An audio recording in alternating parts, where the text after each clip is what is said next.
Me parece que ya está grabando. Sí, está. Muy bien.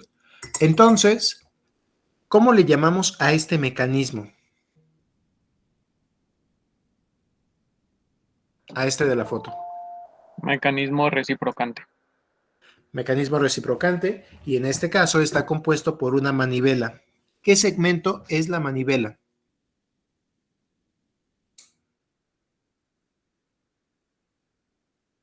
El AB. El AB. Observen que en el punto A está fijo y el punto B está dando vueltas alrededor de él. Queda muy bien descrito por un movimiento alrededor de un punto fijo. Observemos a la corredera que está en PD. Las paredes son las que nos van a estar dando ese movimiento en una sola dirección. Parece que solamente vertical. Por último, observemos al segmento BD. B de bueno, D de dedo. Y este último segmento, vean que está en un movimiento plano general. No puedo decir que tenga un punto que funcione como un centro fijo. Parece que rota alrededor de D, parece que rota alrededor de B simultáneamente. Y ahora, la tarea va a ser describir alguna herramienta matemática para poder analizar el movimiento.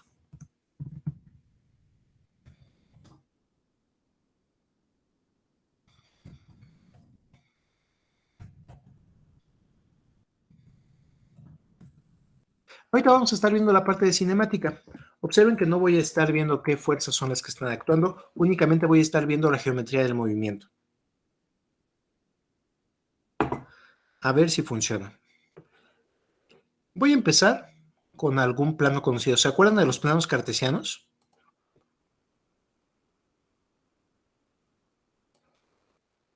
Voy dibujando un plano cartesiano por aquí. Voy a tener que aprender tantito la cuadrícula para poderlo dibujar bien.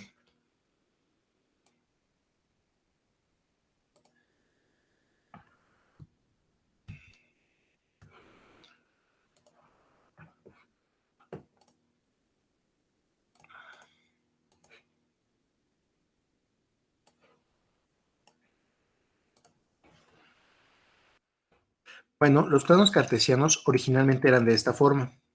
Agarraba, tenía una medida y esa medida la repetía paralelamente. Así, en esa dirección podría estar midiendo tal vez alguna cantidad, alguna de estas cantidades vectoriales con las que nos enfrentamos. Tal vez las fuerzas, las velocidades, las posiciones.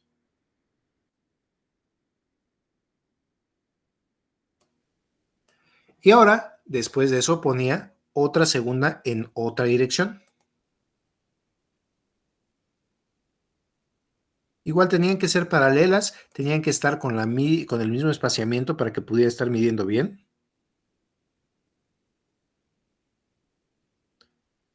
Dejen copio esas paralelas.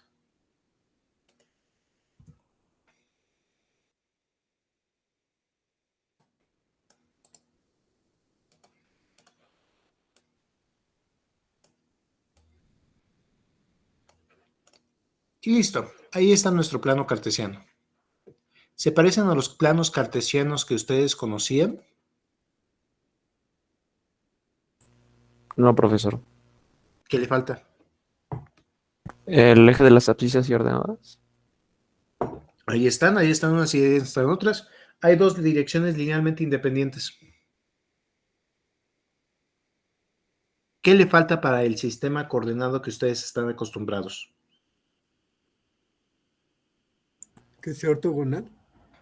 Ah, bueno, eso no lo puso Descartes. Descartes lo que ocupó fueron estas dos direcciones. Siguiendo lo que ya se conocía de Stevin, decía, miren, en una primera dirección dibujo el primer vector con una magnitud. En una segunda dirección dibujo al otro vector, a la flecha con otra magnitud.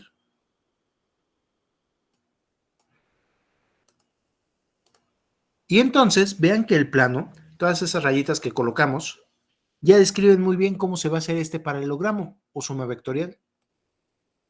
Simplemente trazo los lados paralelos y el vector que une el punto de concurrencia con el vértice opuesto, representa en magnitud, dirección y sentido a la resultante del sistema de fuerzas. Vean que el plano cartesiano, aunque era en sistemas no ortogonales, funciona muy bien. ¿Sí se alcanzó a ver?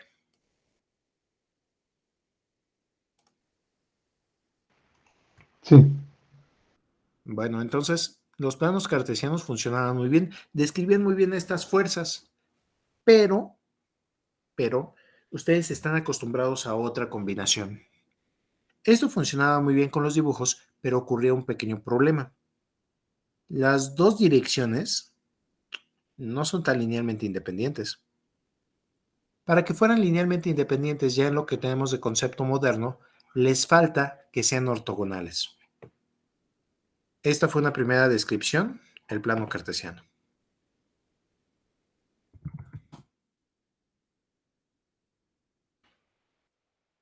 Entonces tuvo que venir otra descripción del movimiento, otra descripción del espacio donde van a estar ocurriendo los eventos. Esta siguiente descripción va a tratar de respetar una primera dirección y una segunda dirección.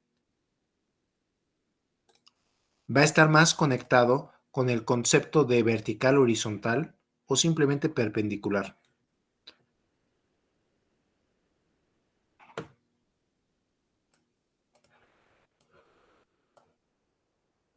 A ver si se deja.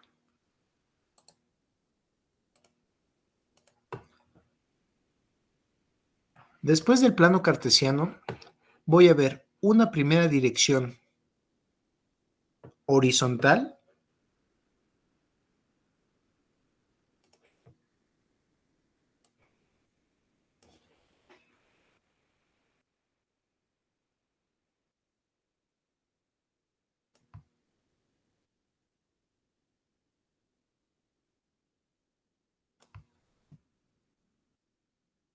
¿Cómo dicen que quiere ser la segunda dirección?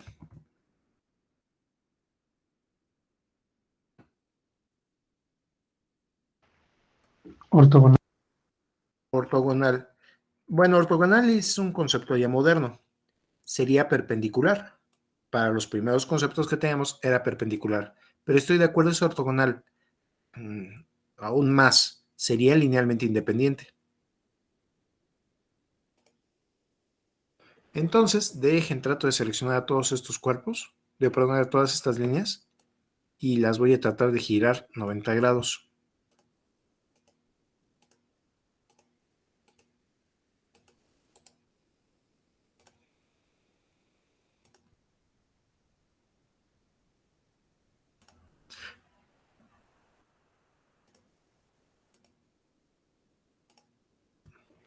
Creo que las trazo mejor, más fácil. Pero bueno, son las mismas líneas, pero ahora giradas 90 grados.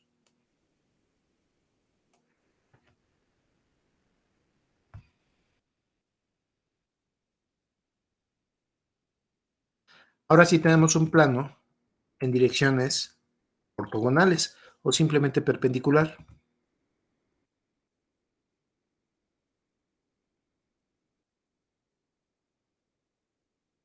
Al eje horizontal, ¿cómo les gustaría llamarles?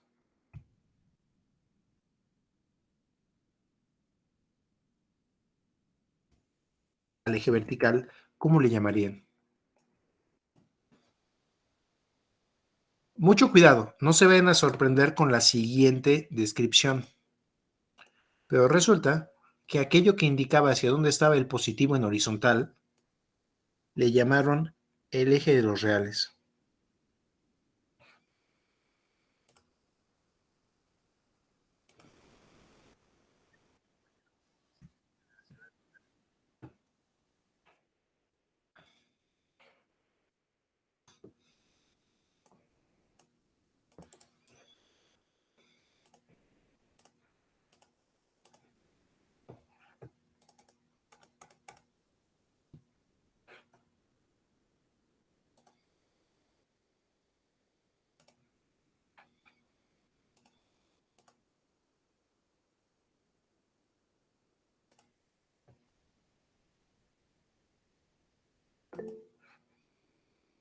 No, denme un segundo porque creo que alguien está por el chat. Profesor, Adelante, señorita Amaranta. Profe, dos cosas. Primero, mis compañeros dicen que si los puede dejar entrar. Y la segunda es descripción de movimiento de qué está haciendo. No me quedó claro. ¿Es de la figura? Todavía no, apenas estamos tratando de describir a cada uno de los eslabones. Ah, ok. Ya. Gracias. De nada. ¿Puedo continuar? Bueno, si a uno de los ejes le llamo real, ¿cómo creen que le voy a llamar al otro eje? Imaginario. Imaginario. Estamos hablando entonces ahora del plano de Argand. El plano de Argand tiene ventajas sobre el plano cartesiano porque este sí se asegura la ortogonalidad entre las partes.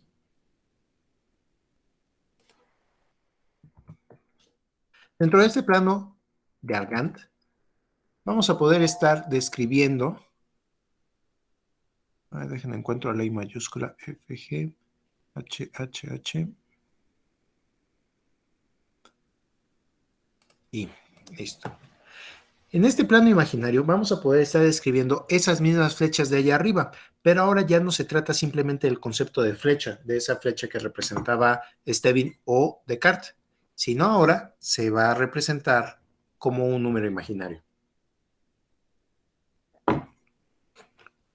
Es el mismo vector, es la misma flecha,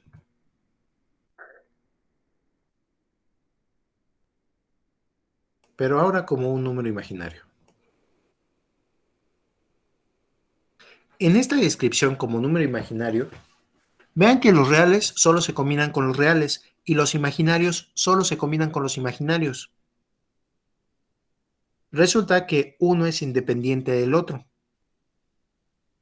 Aquí podemos describir al número simplemente haciendo alusión a cuánto tiene en parte real y cuánto tiene en parte imaginaria, lo que ustedes conocen como un número imaginario en su forma binomial.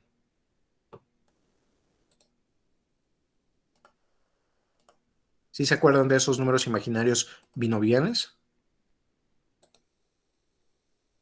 Sí, profe. Sí. Muy bien.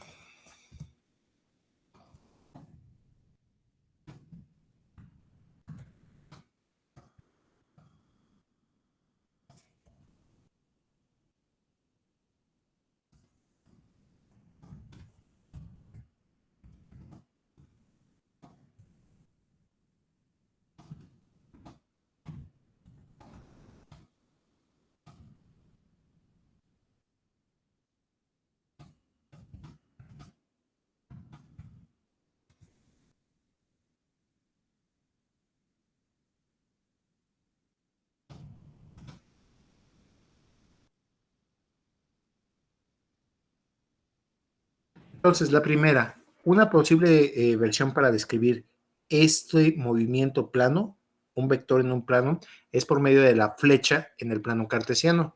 Y ahí las direcciones oblicuas que encontramos simplemente son direcciones en las que me interesaría descomponer.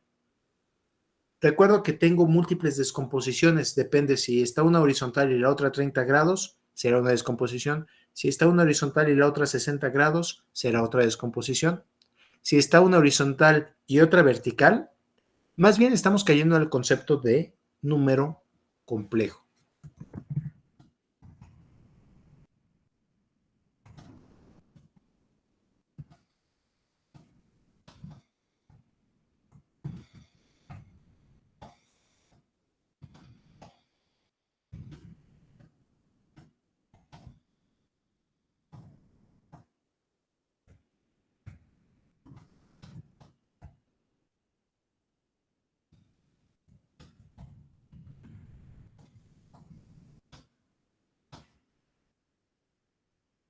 Nada más, como ya ustedes ya llevaron álgebra lineal, sí le voy a poder llamar ortogonales. Este número complejo sirve muy bien para describir la posición. Déjenle, voy a cambiar este vector de color para que sea entonces esta flecha. Bueno, es que no es un vector. Ahorita sería un número complejo de posición.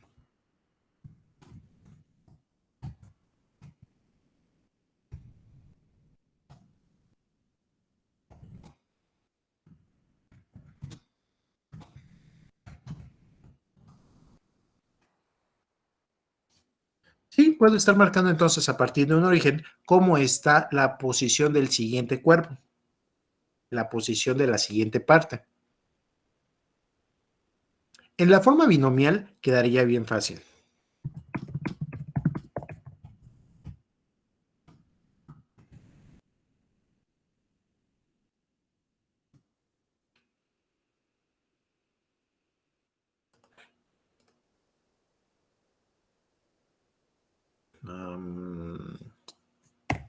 Número complejo de posición. Va a tener una parte en real más una parte en imaginario. ¿Y lo escribían de esta forma? Sí, Sí. profe.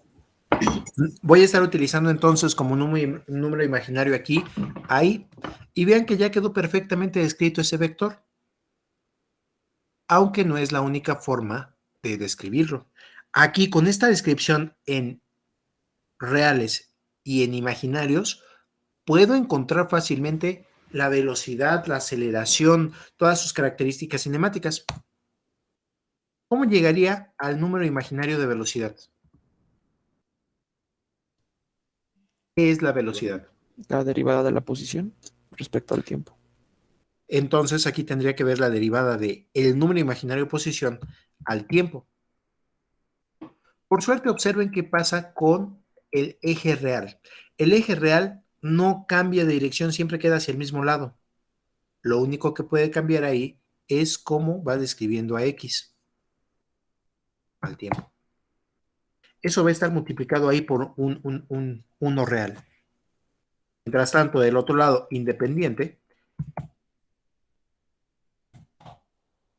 tendría la parte imaginaria. Se parece a la descripción en un sistema coordenado rectangular ya moderno IJK. Lo de I en I, lo de J en J, perdón, no era J, ¿verdad? Aquí el I está como I de imaginario. De aquí puedo seguir haciendo las siguientes descripciones. Vean que las definiciones que tenemos para posición, velocidad y aceleración siguen siendo válidas.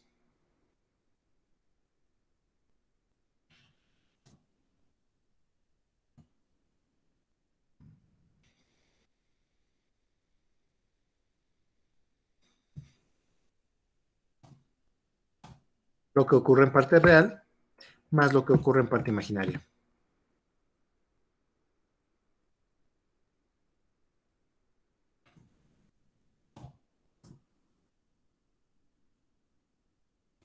Puedo seguir describiendo igual. Ahora me voy con algo que se le conoce como sobreaceleración o jerk. Es la tercera derivada.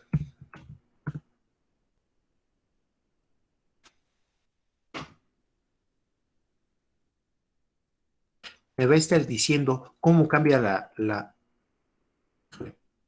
velocidad, me dice cómo cambia la posición. La aceleración me dice cómo cambia la velocidad. El jerk me dice cómo cambia la aceleración.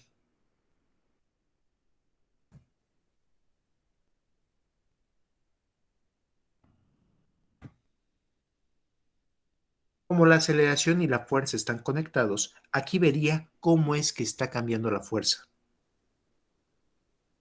Cómo es que está siendo aplicada.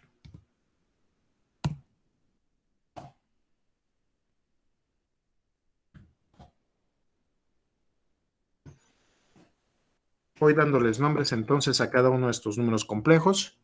Cuando trato de describir un número, cuando trato de describir qué significa algo, le voy a poner, a ver si aparece por aquí, igual con triangulito.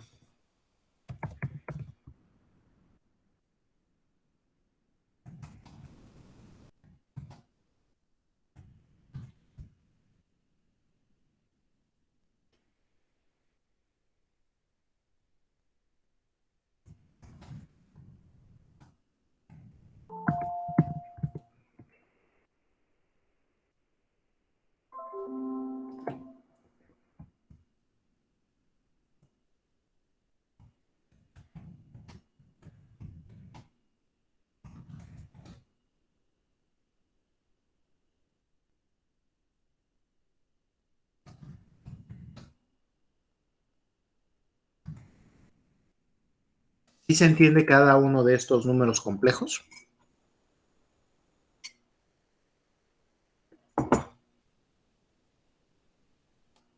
Sí, profe. Muy bien. Posición, lugar que ocupa el cuerpo en el espacio. Velocidad, ¿cómo es que cambia la posición? Aceleración. No está viendo el cambio está viendo el cambio de velocidad. ¿Cómo es que va cambiando el movimiento? La aceleración es la que está conectada con las fuerzas.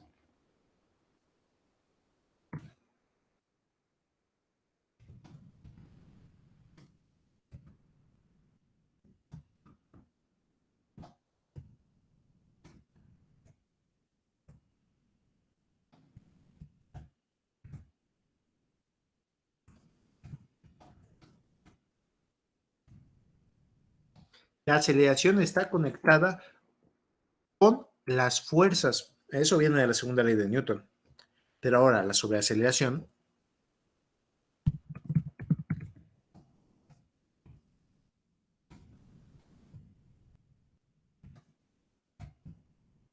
estará conectada, será proporcional al cambio de la fuerza al tiempo, la derivada de la fuerza al tiempo.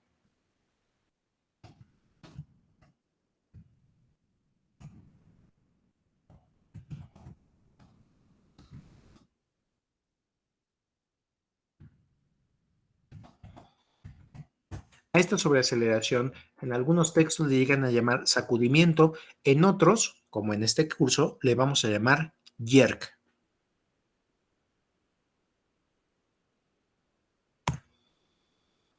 Entonces, la aceleración es proporcional a la fuerza.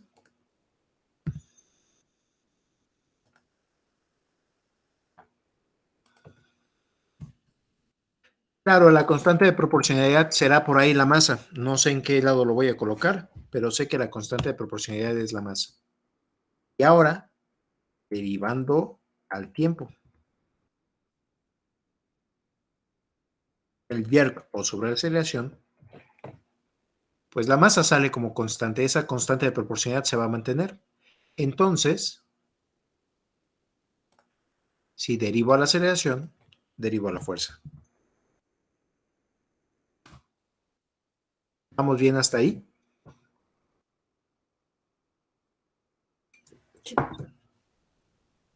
Vean entonces que para la descripción de ese vector que simplemente me está diciendo la posición, ya funciona todo muy bien. El grave problema es poder tener a todo esto en función de X y Y. Imaginemos todo este planteamiento aplicado a nuestro mecanismo.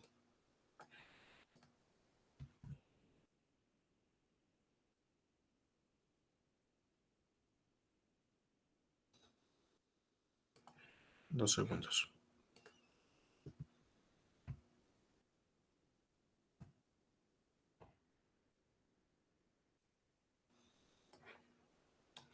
Todo este número complejo, como lo estábamos utilizando, funciona muy bien si todos tenemos en función de X y Y.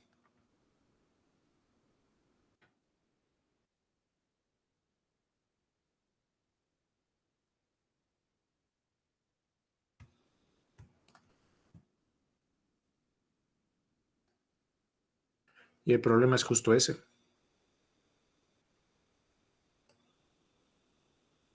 ¿Alguien tiene la ecuación X y Y de B visto desde A?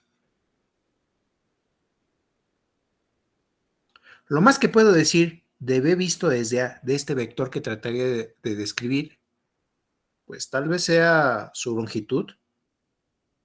Y veo que otro puede ser el ángulo que forma con respecto a la vertical en este caso.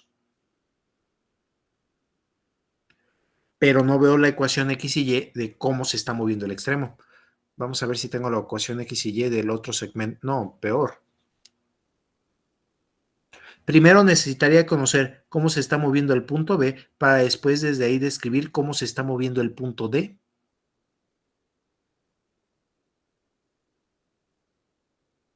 Se alcanza a observar entonces que si bien sí funciona en esta versión de número complejo en su forma binomial, ya aplicarlo a la realidad resulta ser más complicado. necesitaría la ecuación de x y y al tiempo, cómo está girando esto. Luego necesitaría la función x y y al tiempo de cómo D está girando alrededor de B.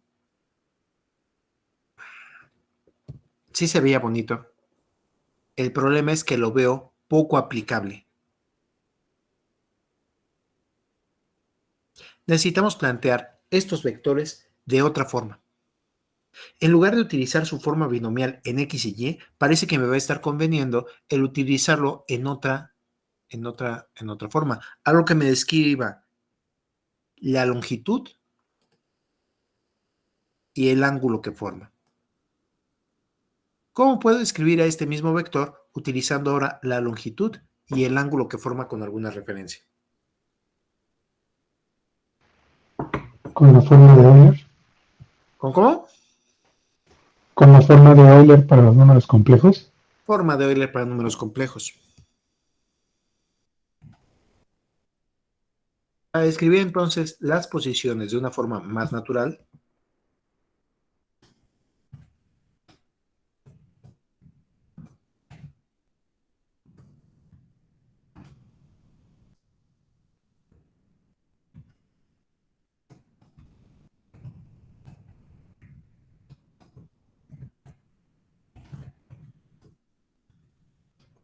para describir las posiciones ahora de una forma que haga referencia a su longitud y a su orientación respecto a algún punto conocido, alguna orientación conocida, por ejemplo horizontal, se prefiere utilizar la forma de Euler.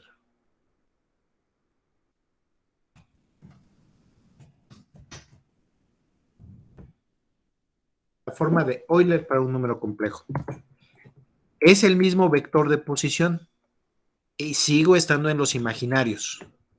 Pero ahora, en esta versión, tendría que decir R, la magnitud,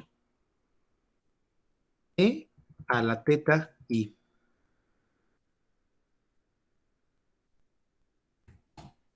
¿Todo el mundo de acuerdo?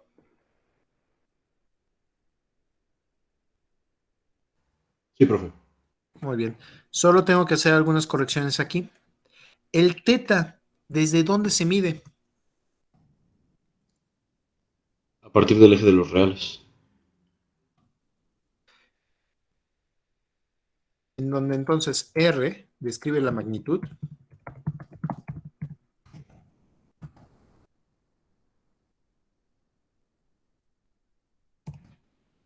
Y teta describe la orientación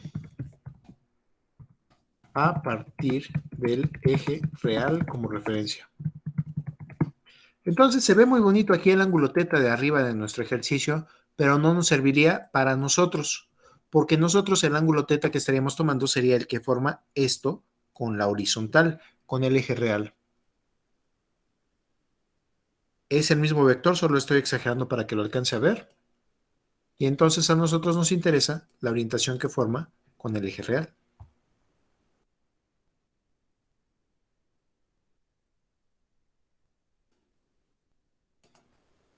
Eso va a ser teta para nosotros. R, su magnitud. Teta, su orientación. Ahora, la forma binomial y la forma de Euler están íntimamente ligadas.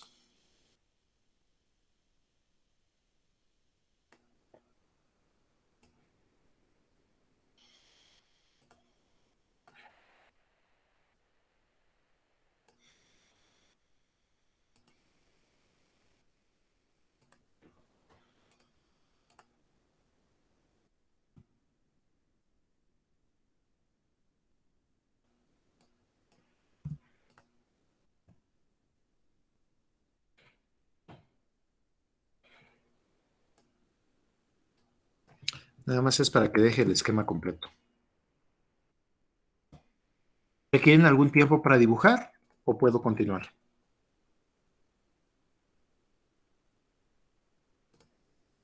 Denme un segundito, profe. Ok, me espero un instante para que ustedes puedan ir editando su texto. Entonces, la forma binomial funciona muy bien, se parece a aquello que tenemos en I, J y K, ¿sí? Lo de I en I, lo de J en J, lo de K en K. Me parece muy bien. El problema es tener esas ecuaciones. Una forma que parece un poco más natural de descripción del movimiento es en función de la longitud del eslabón, R, y la orientación que tiene. Pero mucho cuidado, esa orientación tiene que ser con el eje real. Esa es una limitante que tenemos en estas descripciones. Tiene que ser visto desde el eje real, siempre desde la misma referencia.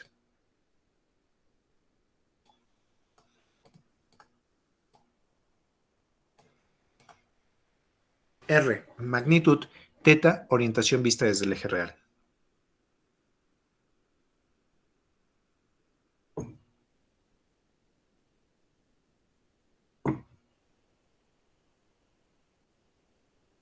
¿Puedo continuar? Sí, profe. Sí, profe. Muy bien. R queda bien fácil de encontrar. Estoy pasando de X y Y a R, simplemente saco la magnitud.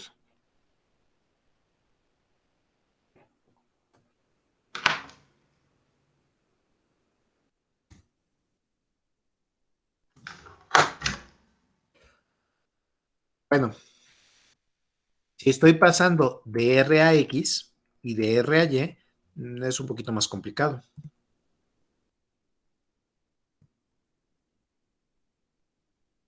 Por suerte, aquí sí se va a estar respetando que el coseno siempre va a ser visto como cateto adyacente al ángulo. La parte real siempre va a ser el coseno. La parte imaginaria siempre va a ser el seno. Esto porque nuestra referencia siempre es reales, siempre es reales.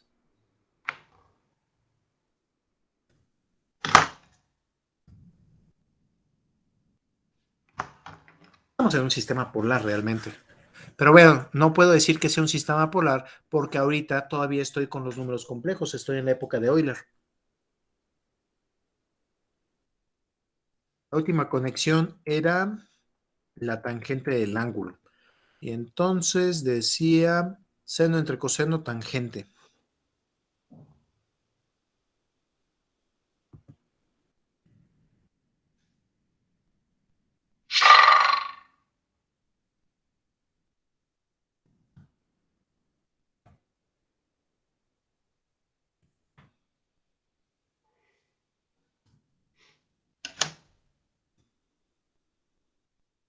Pero aquí le tengo que dejar una anotación, cuidado. La función arcotangente solo lee el primero y el cuarto cuadrante.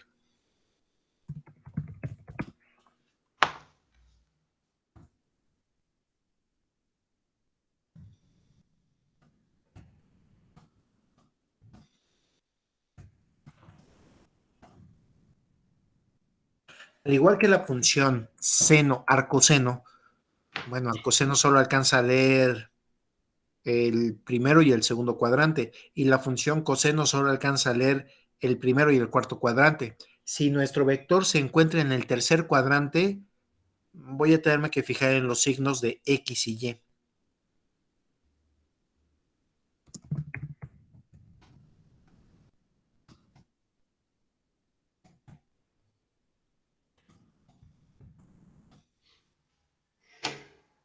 ¿Se ve el problema que puede causar esta descripción de arcotangente?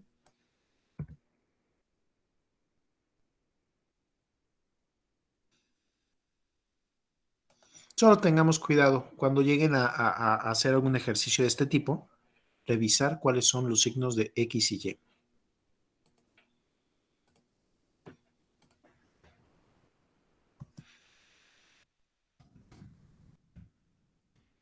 Bueno, ya tenemos una forma de estar describiendo la posición en función de R y teta. R y teta me conviene porque voy a tener cuál es la longitud, tal vez la longitud fija de la manivela, y cuál es la orientación de la manivela. Igual me sirve para el otro eslabón, para la biela. Puedo decir cuál es la magnitud de la biela y cuál es la orientación absoluta. Se le llama orientación absoluta porque siempre está tomando la misma referencia.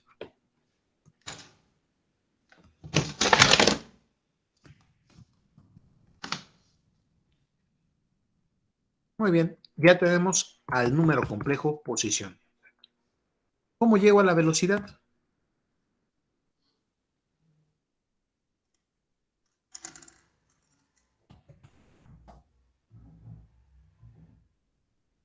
Derivando respecto de R y teta. Espérame. ¿Cómo fue la velocidad? ¿Derivaste con R y derivaste con teta? Ah, no, perdón. Hay que derivar respecto al tiempo.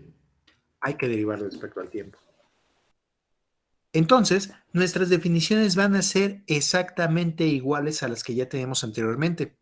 Derivada de la posición velocidad, derivada de la velocidad aceleración, pero mucho cuidado, nosotros no estamos derivando ni con R ni con teta.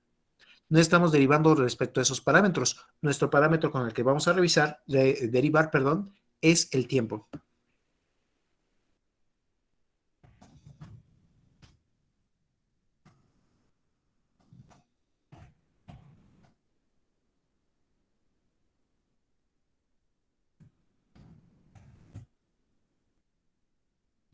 La definición de velocidad, número complejo, sigue siendo igualita.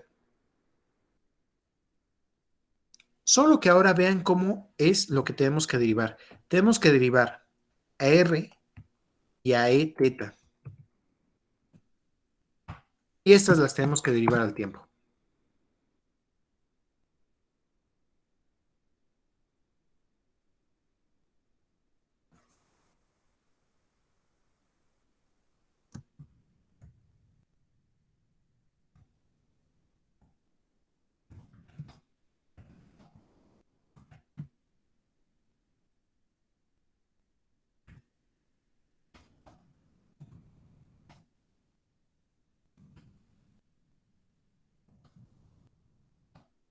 Considerando que tanto la magnitud R como la magnitud teta pueden cambiar, me estoy imaginando que con esta herramienta puedo escribir vectores que se hacen más grandes y más chicos, como lo que ocurre en la corredera. Y teta, que puede cambiar la orientación. Yo creo que aunque sean de magnitud constante, como en el mecanismo reciprocante o en el mecanismo de 4 barras, veo que una parte importante es cómo va cambiando la orientación de cada eslabón. Entonces, ahorita vamos a hacer la descripción más general. Vamos a ver una descripción en la que podamos ver el cambio en magnitud R y el cambio en orientación.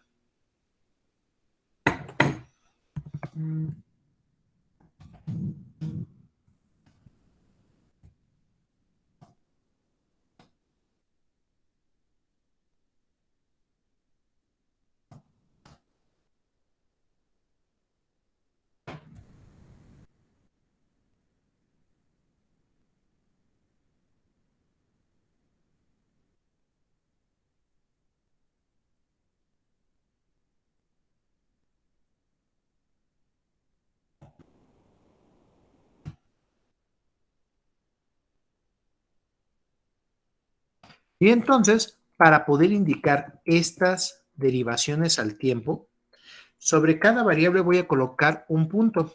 Esta es la conocida notación de Newton. Leibniz sí tenía que indicar cuál era la variable independiente, porque lo estaba viendo desde el punto de vista matemático, derivada de x con respecto a y, derivada de y a x. En cambio, Newton estaba aplicándolo para la física y solamente derivaba el tiempo. Como solamente derivaba el tiempo, simplemente le ponía un punto en la parte de arriba.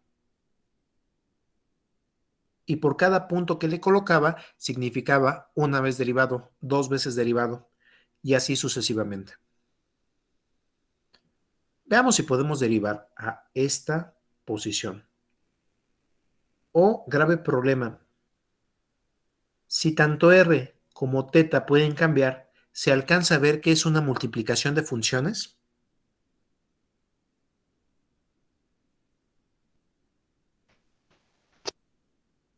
¿Cómo le hago para derivar a una multiplicación de funciones?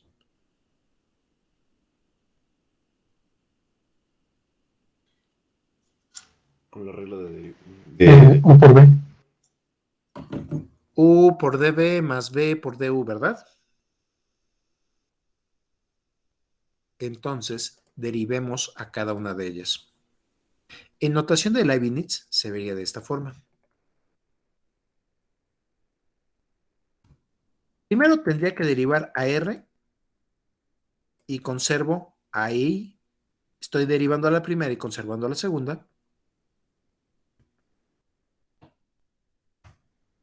Y ahora tendría que derivar a la segunda conservando a la primera. Eso sería en notación de Leibniz. Déjenlo transformo a notación de Newton.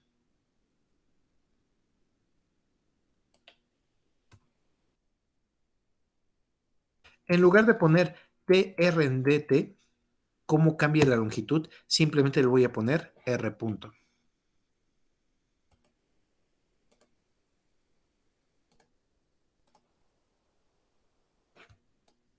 ¿Sí se alcanza a ver el punto? Sí. Muy bien. Cambio la magnitud y conservo la orientación. Más. Ahora conservo la magnitud y cambio a la orientación, solo que exponencial es bien aburrida. Cada que le dicen derívate o intégrate, queda.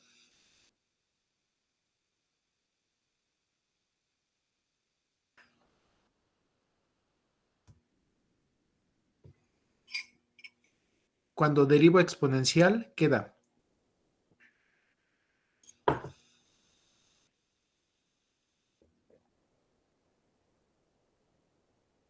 Lo mismo.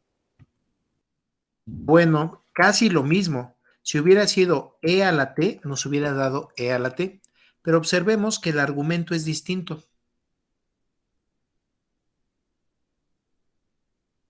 Estaría multiplicando entonces, ¿no, profe? Entonces lo voy a pasar multiplicando ese argumento, a ver si funciona. Pero bueno, no es directamente al argumento.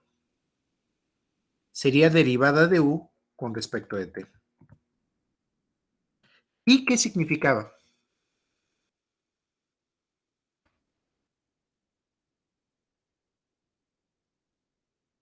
En esta descripción que tenemos, ¿y qué significa?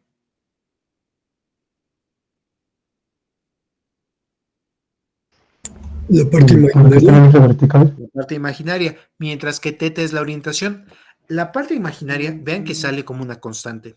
Al que tendría que derivar al tiempo, entonces sería a teta, la orientación.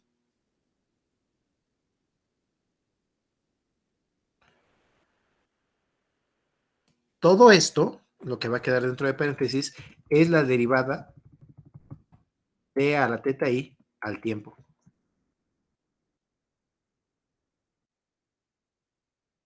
¿Sí queda mejor? ¿Sí se va entendiendo? Derivada de la magnitud, conservando la orientación. Derivada de la orientación, conservando la magnitud.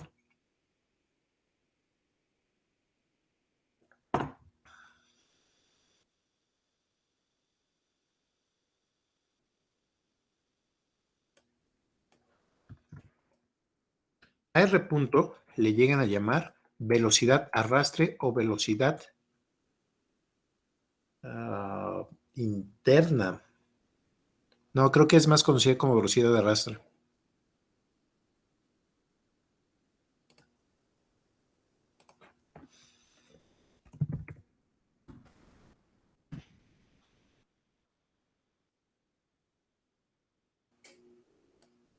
Teta punto. La derivada de la orientación al tiempo. Esa es conocida como velocidad angular.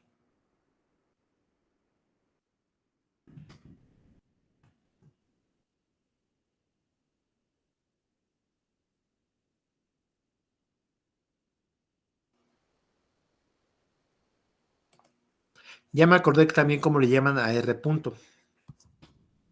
También le llegan a llamar velocidad radial.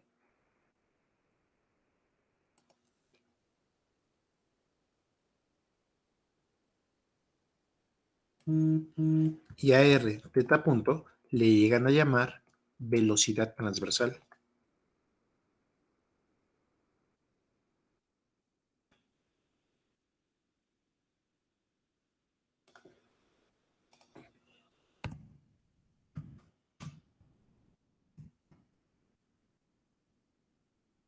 A R le llaman velocidad radial porque está conectada con la misma orientación, E a la teta I.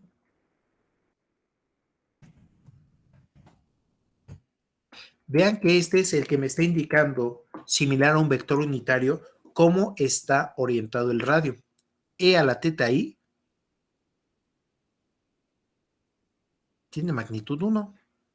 Es el equivalente a un vector unitario, pero ahorita no es un vector, es un número complejo.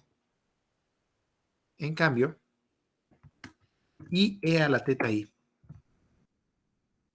¿Qué pasa cuando un número complejo lo multiplicamos por I? Se vuelve real. Roto 91. Voy a irme con un número complejo general. Me voy a ir con un 1.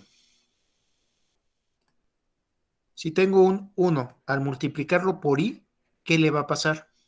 No, o sea, cambian de eje. Si es real, se vuelve imaginario. Si es imaginario, se vuelve real. A ver si les convence la siguiente. Cada que multiplico por I, va a girar 90 grados. ¿90 grados exactos? Sí, 90 grados. Se va a hacer perpendicular al anterior. Si fuera un 1, al multiplicarlo por I, me quedaría I. Si fuera un I, al multiplicarlo por I, me quedaría menos 1. Si fuera un menos 1, al multiplicarlo por I, me quedaría menos I. Y si fuera un menos I, al multiplicarlo por I, me quedaría un 1. ¿Sí va funcionando hasta ahí? Voy a tratarlo con otro número. A ver, voy a tratarlo ahora con 2 más I. 2 reales más I imaginario.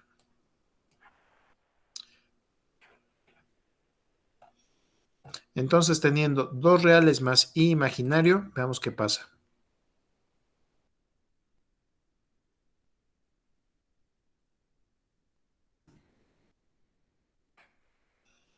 El vector original entonces es 2 reales más I. Y ahora este lo voy a multiplicar por I.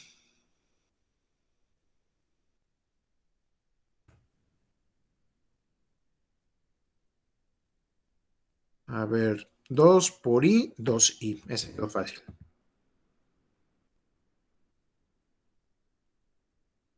I por I.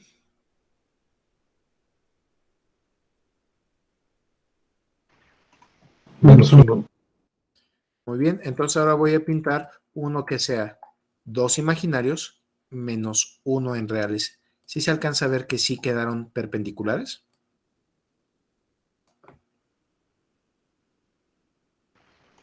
Sí. Entonces, esta segunda dirección es perpendicular a la primera. Entonces, esta orientación, esto que está funcionando como vector unitario, es que no lo quiero llamar vector unitario, pero ven que está funcionando como vector unitario. Este me está hablando de algo que está girado 90 grados. En algunos textos le llaman orientación transversal. Siendo que lo transversal es perpendicular a lo radial.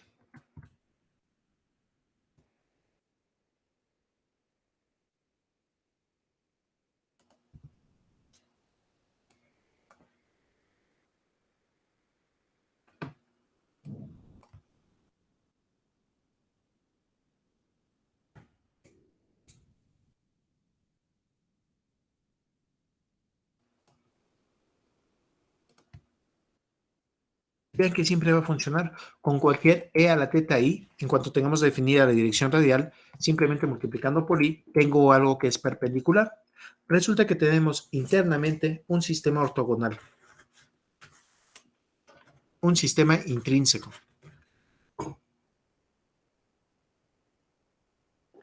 ¿Puedo continuar?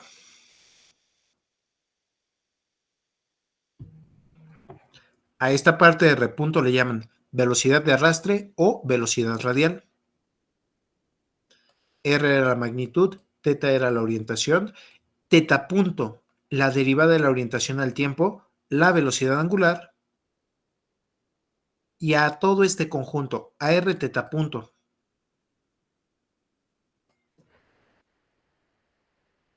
A eso le llaman la velocidad transversal. Vean que está multiplicando, voy a cambiarlo tantito de posición. Vean que eso está multiplicando a la posición, perdón, a lo que estaba funcionando como vector transversal. ¿Dudas hasta aquí?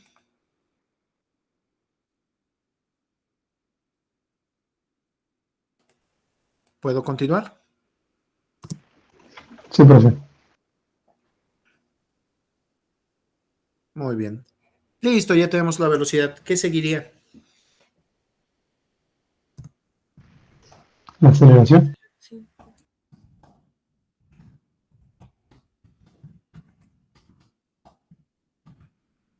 ¿Cuál es la definición de aceleración?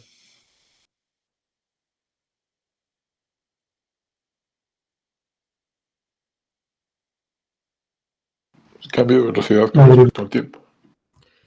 La derivada de la velocidad al tiempo. Muy bien, no debemos tener mayor problema, porque ahora a quien vamos a derivar es a esta velocidad.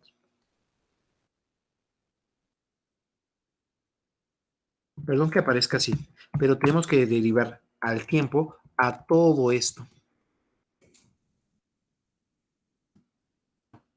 Voy a quitar estos paréntesis internos.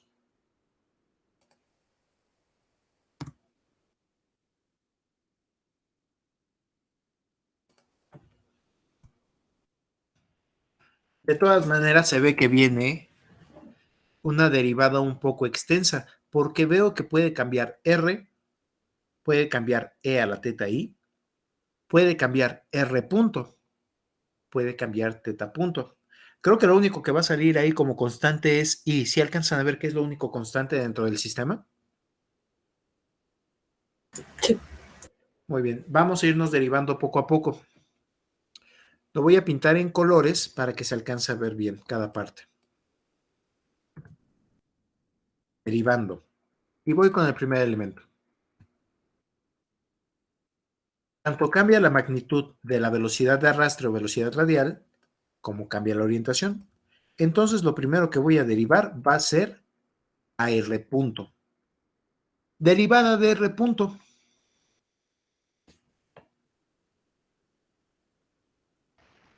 El doble punto. R dos puntos. A esta le llegan a llamar aceleración de arrastre. No sé si vaya a ser solamente radial, pero R dos puntos. Esta es la primera derivada que tenemos.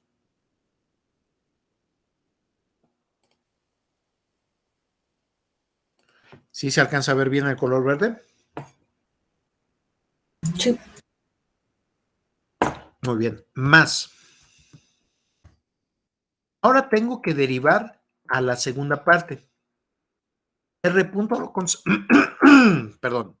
R punto lo conservo, pero ahora tenemos que derivar E a la teta I. ¿Cómo quedaba la derivada de E a la teta I? Era teta punto i por e a la teta i. Teta punto I por E a la teta I. Todo esto era la derivada, ¿se acuerdan? Derivamos al tiempo. Lo voy a poner con otro color.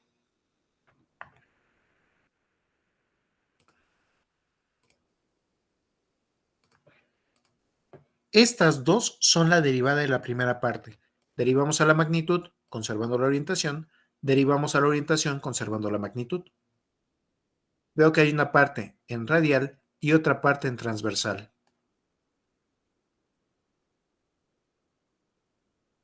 Pero todavía no hemos terminado. Ahora tenemos que derivar la siguiente parte. De todo esto, ¿cuál derivaría en primero?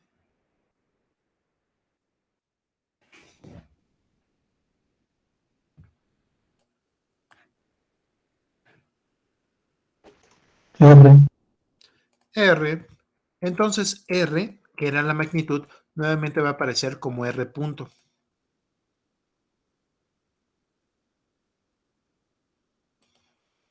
Es la primera parte que estamos derivando. R punto y conservo todo lo demás.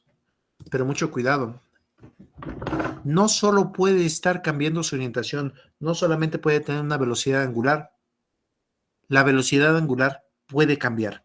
Y ahora, tenemos a lo mismo, pero derivamos al segundo término, teta punto. Deriva de teta punto.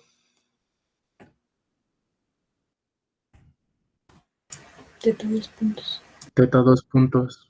Teta 2 puntos. ¿Verdad que está bien fácil esto? Es el siguiente término.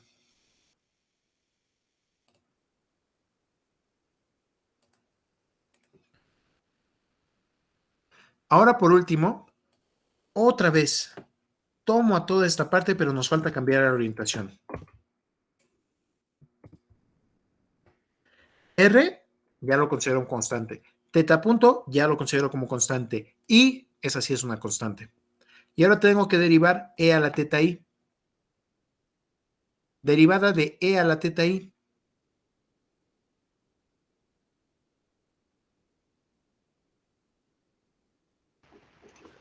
Igual teta punto i por e a la teta i. Voy a cambiar todo esto. Lo voy a poner entre paréntesis para que se vea qué es la derivada de esa sección. Estos paréntesis únicamente son para que observemos qué fue lo que estábamos derivando.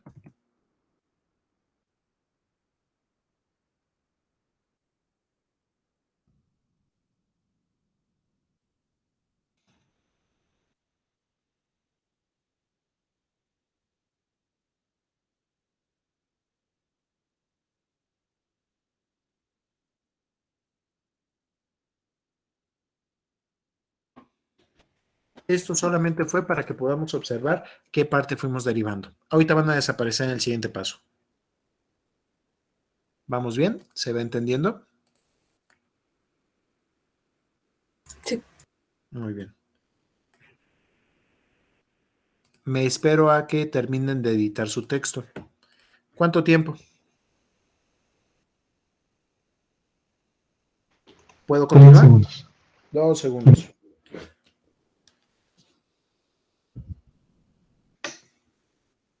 Primero quiero hacer el álgebra para acabar de orientar todo, de acomodar todo. Y ya después les voy dando nombres a cada una de las partes.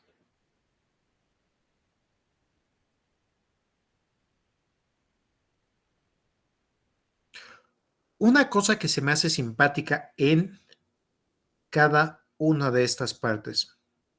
Observando la parte verde, solo tiene 2 puntos arriba. Quiere decir que ahí está considerando una segunda derivada. Observando la parte en azul, veo que tiene AR punto y teta punto. Otra vez, no será la misma variable, pero se derivó 2 veces. La parte en naranja me sorprende. Viene de otra parte de la aceleración, de la velocidad, pero observen que es igual a la parte en azul. Nuevamente trae R punto y teta punto. Cada uno de ellos indicó una derivada. Estamos viendo la segunda derivada al tiempo.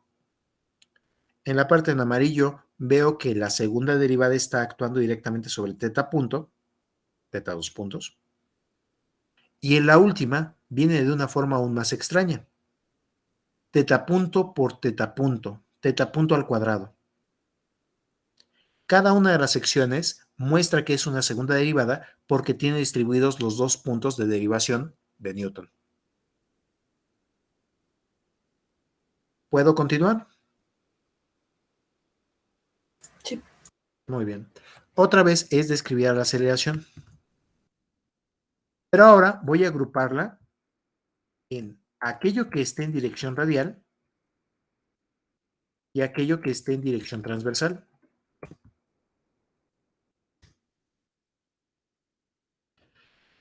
Déjenme primero hago la agrupación y ahorita les doy tiempo para copiar.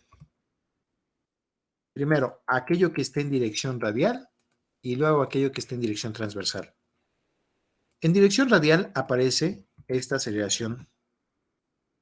Yo creo que simplemente por la configuración le voy a llamar otra vez aceleración de arrastre. Aquí viene IE a la teta I.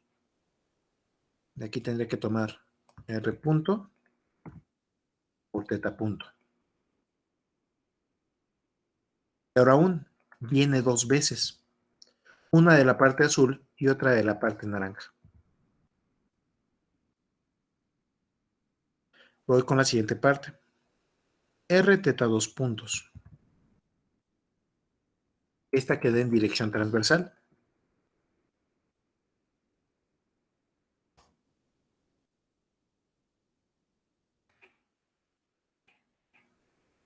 Por último, me voy con todo este segmento, la última parte derivada, y dice R teta punto al cuadrado y por I.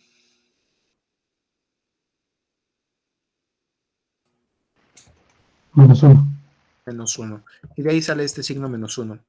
R teta punto al cuadrado en E a la teta I.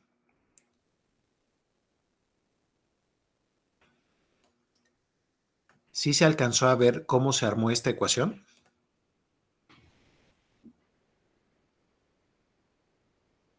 Una parte en radial y una parte en transversal.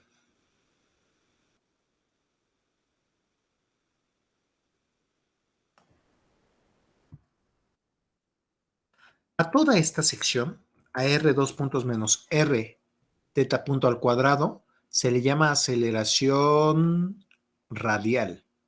Está en dirección radial.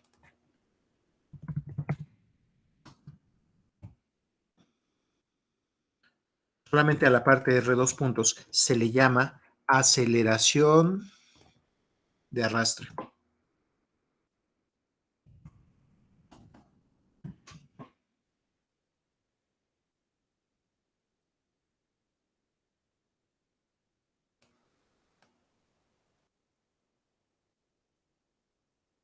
R teta punto al cuadrado. Voy a tenerme que regresar al curso de cinemática y esto es el equivalente a omega cuadrada R. ¿Se acuerdan de ese omega cuadrada R?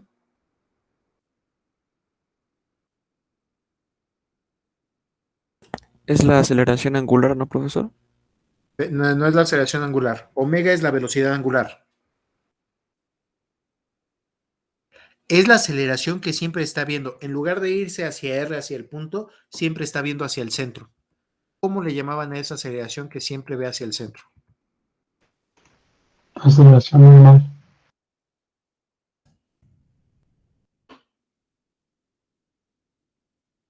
¿Mejor?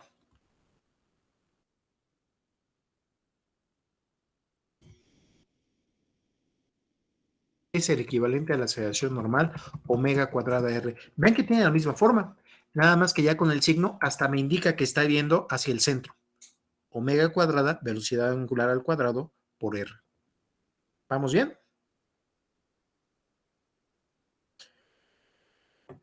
Voy con la siguiente parte. A todo esto que está multiplicando a la dirección transversal, a ese le voy a llamar aceleración transversal.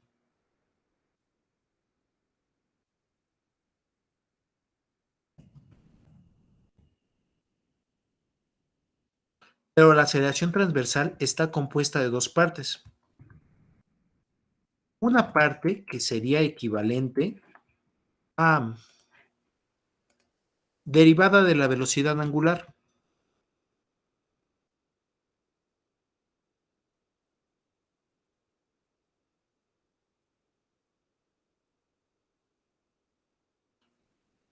¿Cómo le llamarían a la derivada de la velocidad angular?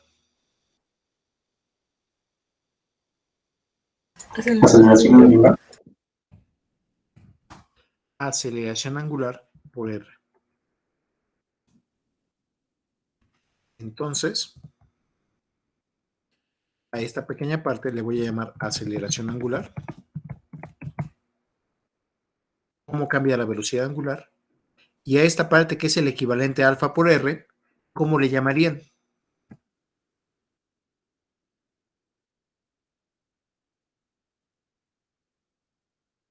Aceleración normal, No, la aceleración normal era la de arriba, omega cuadrada R. centrípeta, No, esa, no, quién sabe qué sea Es la centrípeta. aceleración de Coriolis, profe. No, tampoco es la aceleración de Coriolis. Tangencial. Aceleración tangencial.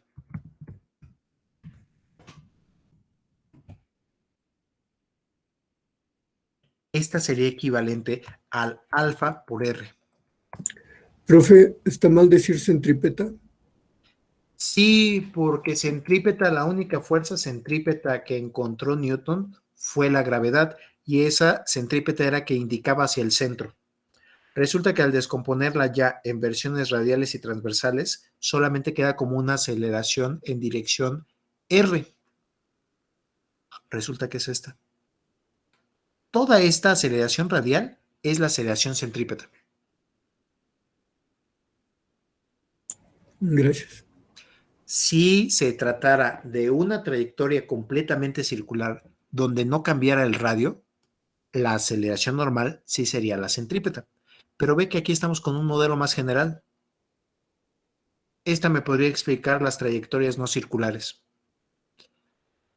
La única fuerza centrípeta que encontró Newton fue la gravedad.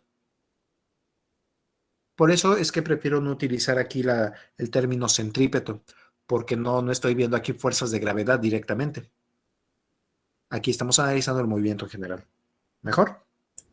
Sí, profe, gracias.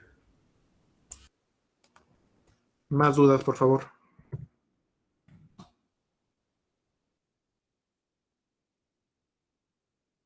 Todavía me falta una pequeña parte. Y vean que esta no sabría de dónde sacarla. Esta última parte salió ahí natural. Bueno, salió de las derivadas ordenadas que hicimos. A esta segunda parte es a la que conocemos como aceleración complementaria o aceleración de Coriolis.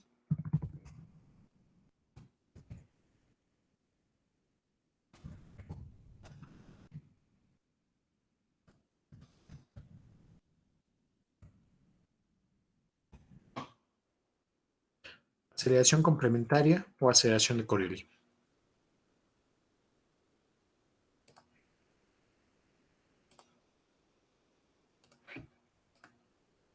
Generalmente trato de escribirla mejor de esta forma. 2 omega R punto.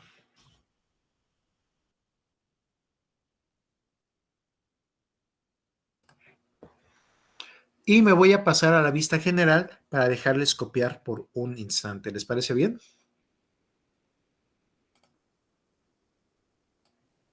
Ahí se alcanza a ver bien todo el texto. Sí, profe. Me espero entonces un ratito ahí. Dudas, por favor.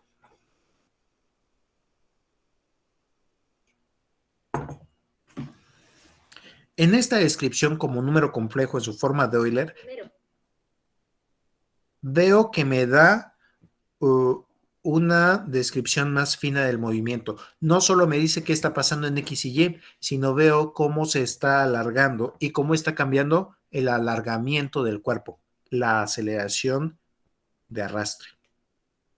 Veo no solamente cómo está girando, cómo está cambiando la orientación, velocidad angular, aceleración angular. Ahora, si el cuerpo está aparte extendiéndose, surgen la aceleración de Coriolis o aceleración complementaria, aparte de las que ya conocíamos de otros cuerpos, la aceleración normal y la aceleración tangencial.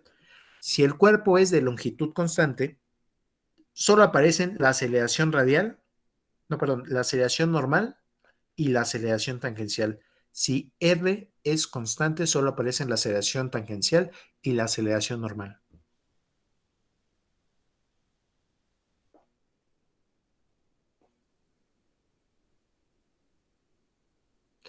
Es una descripción más fina de cómo es la aceleración. ¿Cuánto tiempo para que terminen de copiar?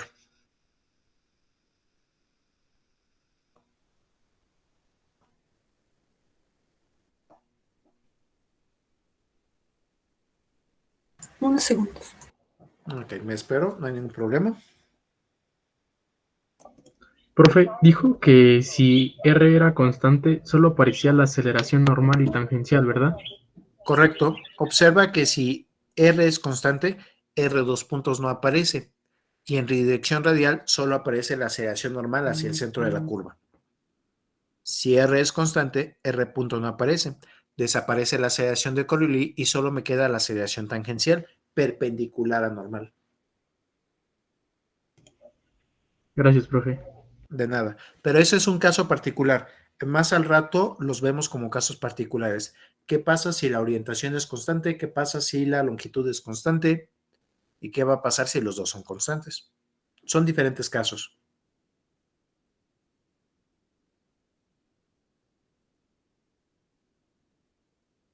Me avisan cuando pueda continuar.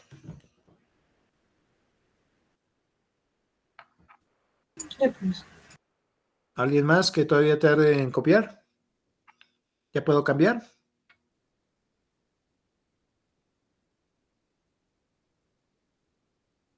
¿Listos? Sí, profe. Muy bien. Entonces, veo que la aceleración está compuesta por una parte, ya me acordé cómo le llaman también a esta, de arrastre o deslizante. De arrastre o deslizante, ya me acordé. Depende del texto en el que lo consulten. Creo que los textos americanos, los de Estados Unidos, le llaman de arrastre y los textos europeos le llaman de deslizamiento.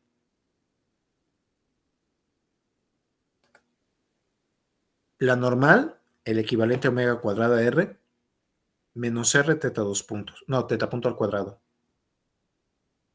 La aceleración tangencial, alfa por R, y la aceleración complementaria que no alcanzaba a ver a menos que el cuerpo se esté estirando o contrayendo.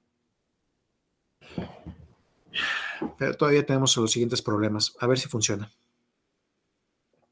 Resulta que ahora, aparte de llegar a la aceleración, necesitamos llegar a la sobreaceleración.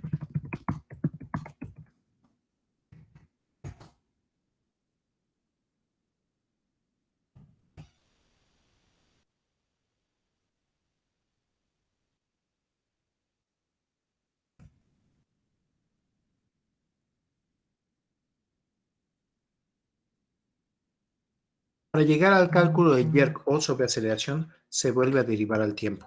Ni modo. Esperaba que la pudiera librar, pero no. Necesito ahora llegar al jerk, que se identifica con la letra J, y esta es la derivada de la aceleración al tiempo. Todo esto que está aquí, lo vamos a tener que derivar al tiempo.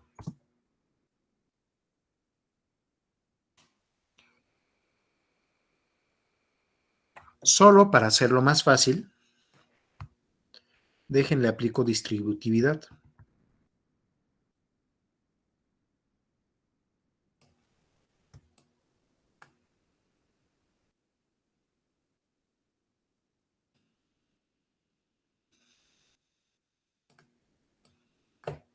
¿Sí se vio qué pasó ahí? Nada más le estoy pasando a las partes transversales y radiales al interior.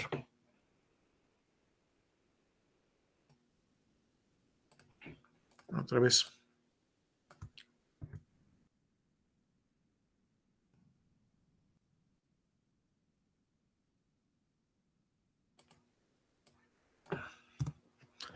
Esto es lo que tenemos que derivar. Ahora son 4 términos y cada uno de ellos con partes variables, con multiplicaciones de funciones.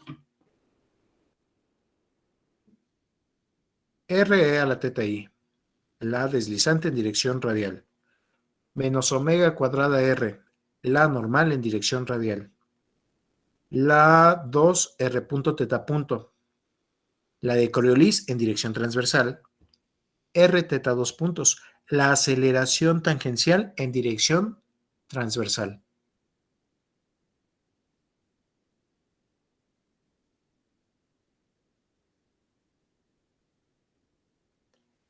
Voy a ir derivando a cada uno al tiempo y voy a utilizar diferentes colores para ver cada una de las partes. Ya después lo volvemos a agrupar. ¿Les parece bien? Sí, profe. A ver, empiezo con la derivación entonces. Derivo a la primera parte. R punto, no, espérame, R 2 puntos derivado.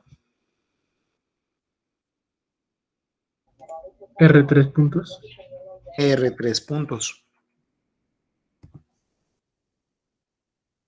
R, 3 puntos y conservo la orientación. Me parece muy bien.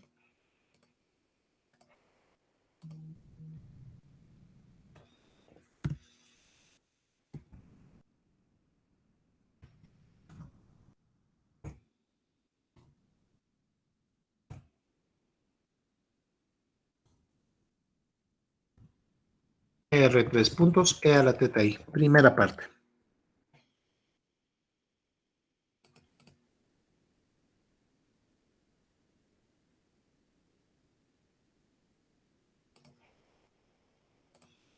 Voy con la segunda parte.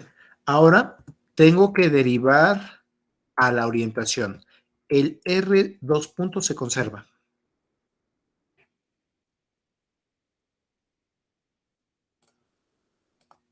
Derivada de la orientación.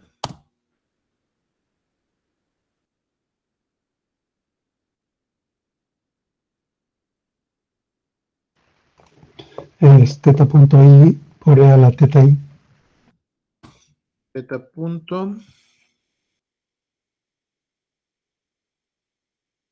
I, E a la teta I. Me parece bien. Esa es la primera parte derivada. Ver esta sección en azul. Eso es lo que salió de la sección en azul.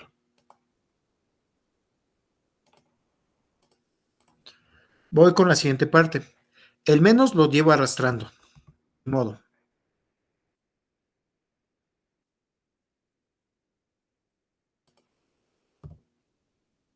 Ahora tenemos que derivar a cada una de estas partes. Por ejemplo, lo primero que derivaría sería R. ¿Cómo quedaría en la siguiente parte?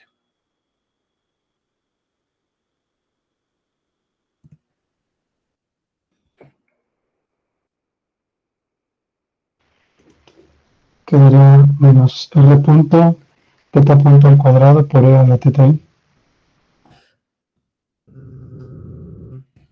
Teta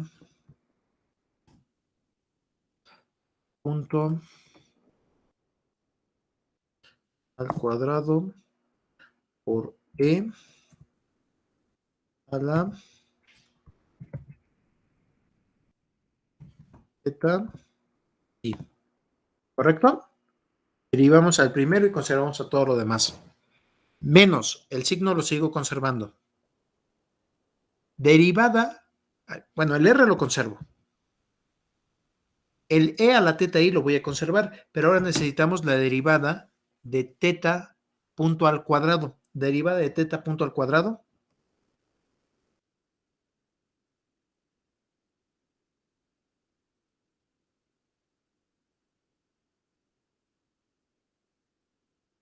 Dos veces teta, 2 puntos.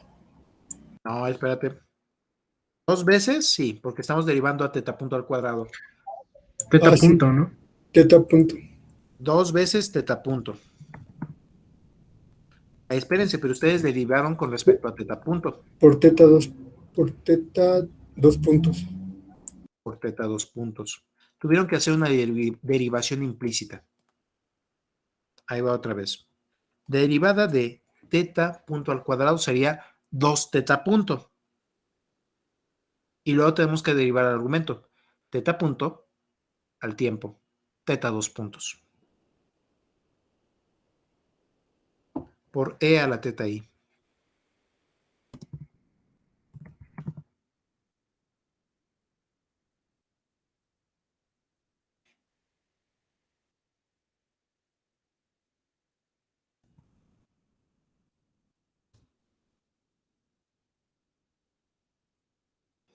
Derivada de teta punto al cuadrado, 2 teta punto, teta 2 puntos. E a la teta I. Con eso entonces, no espérense, todavía me falta la tercera derivada. En esta sigo conservando el menos, sigo conservando el R, sigo conservando al teta punto al cuadrado.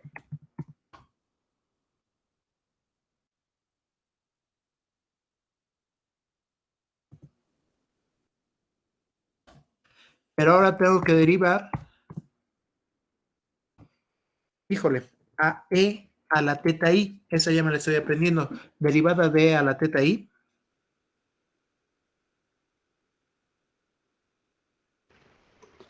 Teta punto I por E a la teta I. Teta punto I E a la teta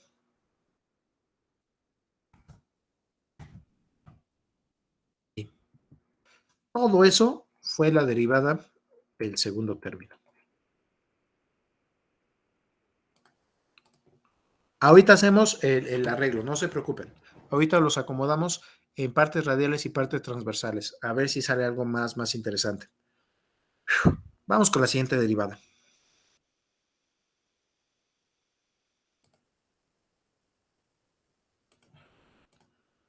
Más. Si va quedando el más, no tiene problemas. Pero ahora tengo que ir derivando a... Bueno, el 2 sale como constante.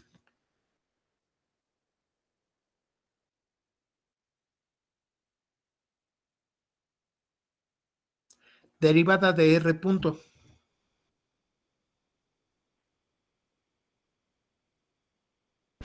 Dos puntos.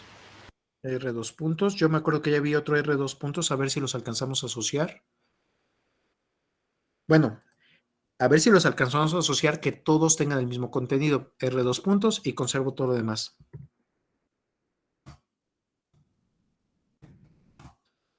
Punto. Y E a la teta I.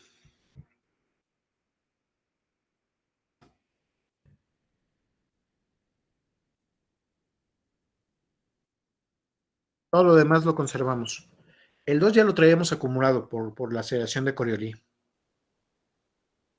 Voy con el siguiente término. Ahora el 2 y el R punto los conservamos.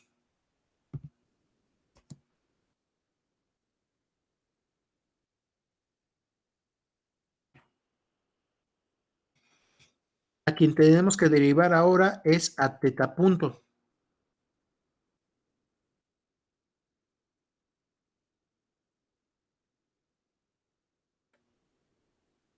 Perdón, Teta aquí 2 puede haber un puntos. error. Este es 2 puntos. Aquí lo voy a marcar en rojo porque tenía un error.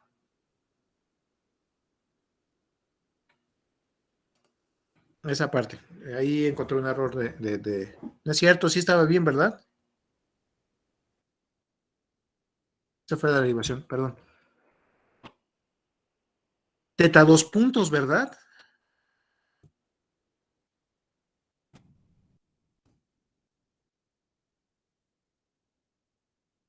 Yo creo que esto lo voy a hacer una vez y ya después sacamos alguna fórmula que pueda consultar fácilmente. Porque sí está resultando difícil el estar derivando todas estas partes. 2, R punto, teta 2 puntos y conservo todo lo demás.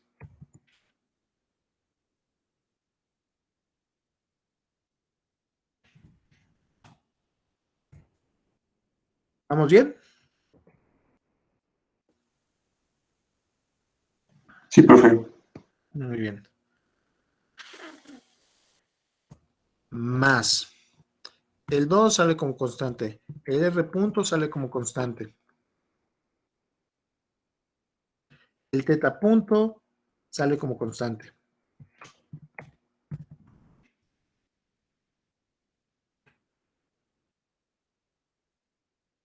El I sale como constante. Ahora necesito la derivada de E a la teta I.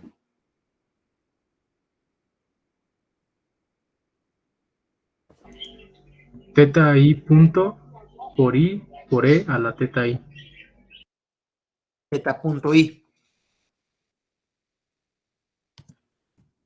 Nada más te cambiaré eso, es no teta I punto, sino es teta punto I. ¿Mejor? Sí. E a la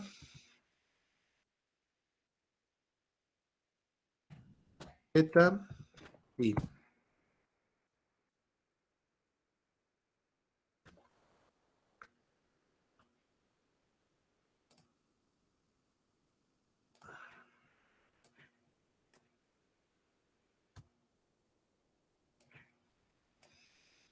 No, sí está quedando enorme esto. A ver ahorita cómo lo podemos asociar. Bueno, pero creo que ya tenemos a toda la parte en verde. Ya solamente me faltaría la parte en negro. Más.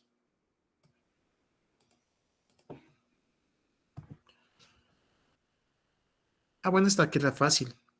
Derivada de R.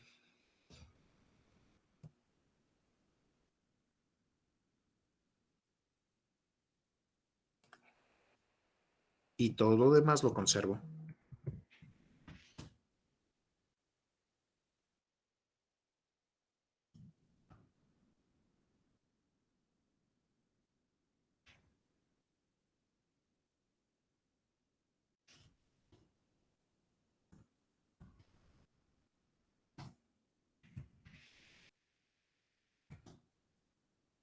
R punto, teta 2 puntos y E a la teta I. Más, conservo R, y ahora derivo a teta 2 puntos.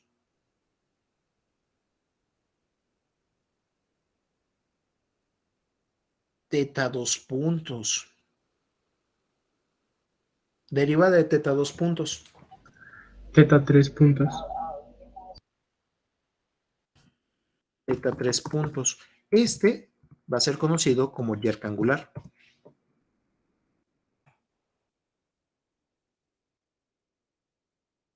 Y conservo todo lo demás. Y E a la teta I.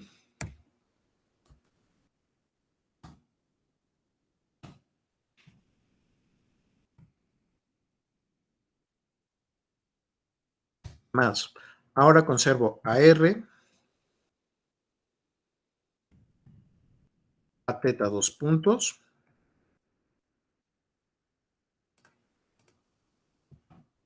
ahí, y ahora necesito la derivada de E a la teta I.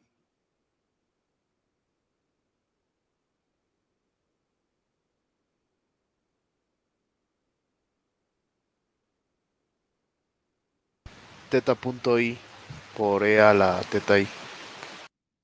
Teta punto I E a la teta I.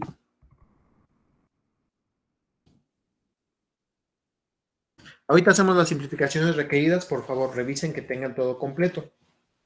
Me espero unos 2 minutos en lo que revisen que tengamos todo completo y que no tengamos ningún error. Voy a volver a ir haciendo las derivadas en la cabeza. R3 puntos E a la teta I más R2 puntos teta punto y E a la teta I. Parte azul correcta. Menos R punto teta punto al cuadrado E a la teta I menos R 2 teta 2 puntos E a la teta I menos R teta punto al cuadrado teta punto I E a la teta I. Eso se va a hacer un teta punto cúbica. Sigo. Ya con eso terminé la segunda parte. Voy con la parte en verde. Más 2 R2 puntos teta punto I E a la teta I. Más 2 R punto teta 2 puntos I E a la teta I. Más 2 R punto teta punto I por teta punto I E a la teta I. Ese doble I se va a hacer un menos 1. Voy con la parte en negro. R punto teta 2 puntos I E a la teta I. R teta 3 puntos I E a la teta I. R teta 2 puntos I teta punto I E a la teta I. Órale, si la anterior de la aceleración se veía bien complicada, esta se ve muy extensa.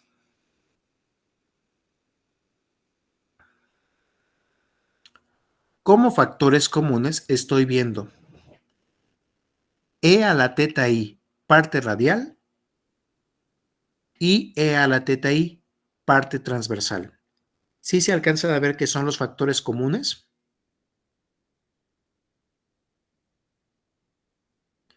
Otra de las cosas que estoy notando en cada uno de los términos es que quitando los puntos ortográficos de las Is, serían, cada uno de los términos tiene 3 puntos de derivación.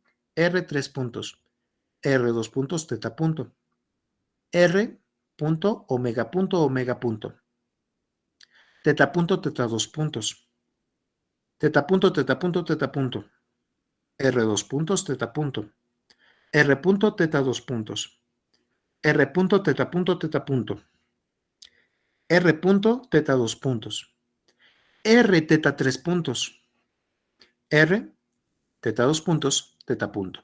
Sí se alcanza a ver que cada uno de los elementos tiene las tres derivaciones distribuidas entre las diferentes variables. Sí. Muy bien, voy a tratar de ir asociando a cada uno de estos términos. El yerk o sobreaceleración quedaría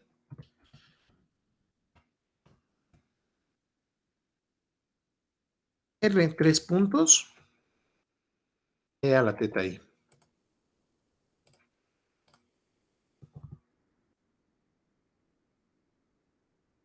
Yo creo que primero pongo las dos direcciones, E a la teta I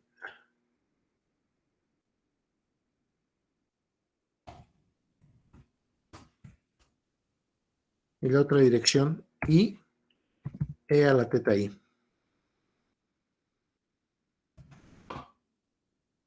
Estas van a ser las dos direcciones en las cuales voy a estar agrupando términos.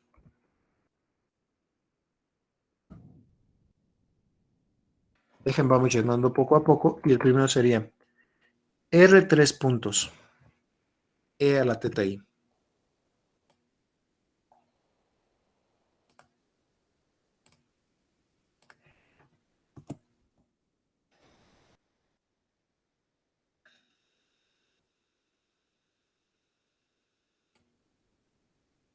R punto teta punto al cuadrado.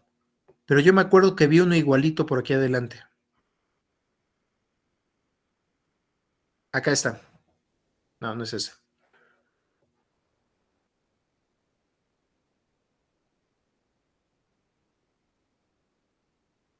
No hay ninguno igualito, ¿verdad? R punto teta punto al cuadrado.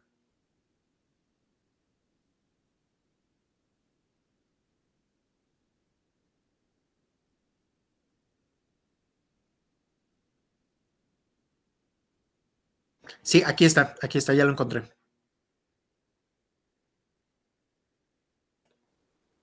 ¿Ya los vieron? Sí. R punto, teta punto, R punto, teta punto cuadrada. Tengo un menos 1 y un más 2. Ay, espérense. Pero el más 2, gracias al I por I, se acaba de convertir en menos 2. Entonces tengo menos 2, menos 1, menos 3. R punto, teta punto cuadrada.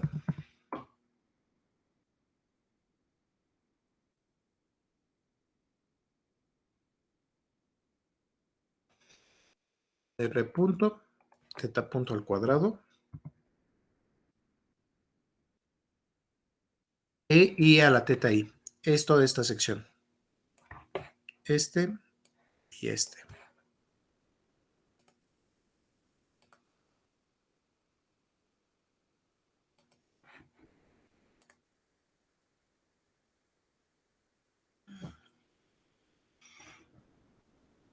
Sigo buscando términos comunes en E a la teta I. Aquí aparece otro. R teta punto teta 2 puntos. A ver si encuentro otro que tenga R teta punto teta 2 puntos.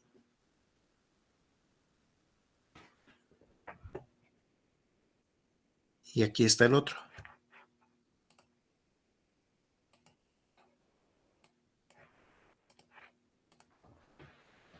R teta punto teta 2 puntos.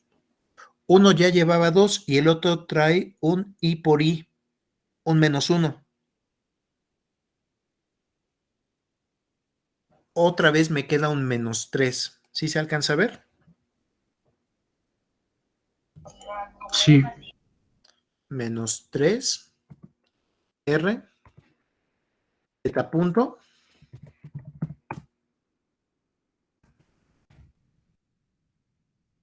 teta 2 puntos.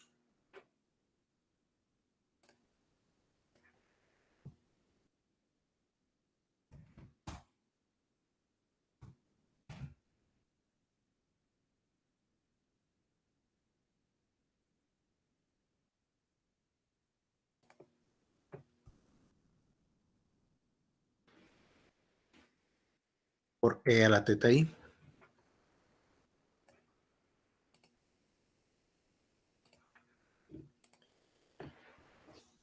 Sigamos buscando por E a la teta I. Creo que ya no nos queda ninguno.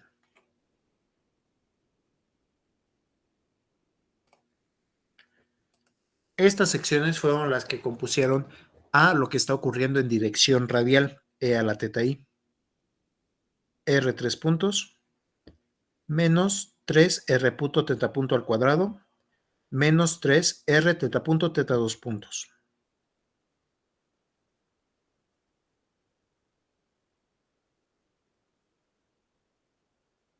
Todos los demás términos traen IE a la teta I, IE a la teta I, IE a la teta I. Todos los demás se van a ir a la dirección transversal. A ver qué tal queda. Y diría R 2 puntos teta punto. R 2 puntos teta punto.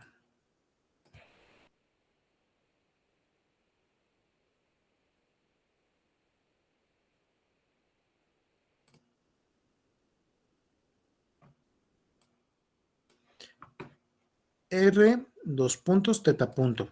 Y veo que aparece nuevamente 3 veces. Casi parece un triángulo de Pascal. ¿Ya lo alcanzaron a ver?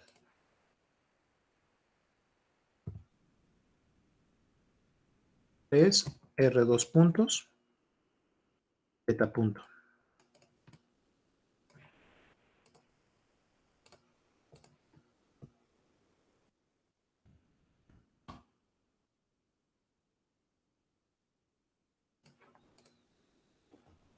Sigo buscando factores comunes. El siguiente factor común que veo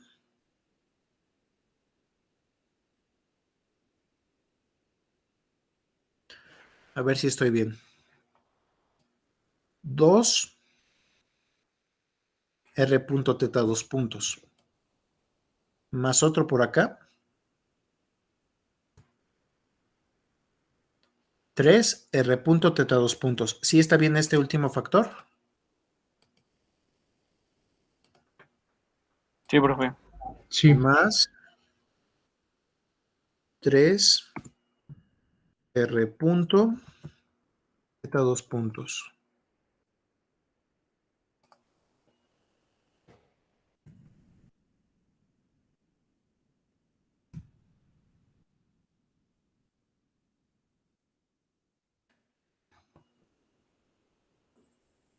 Ah, perdón, son 3. En total son 3.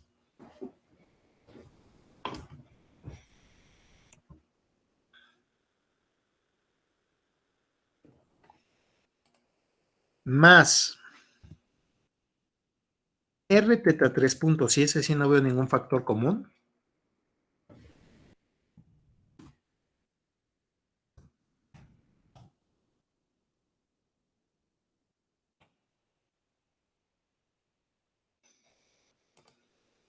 Ese sí fue único. R teta 3 puntos.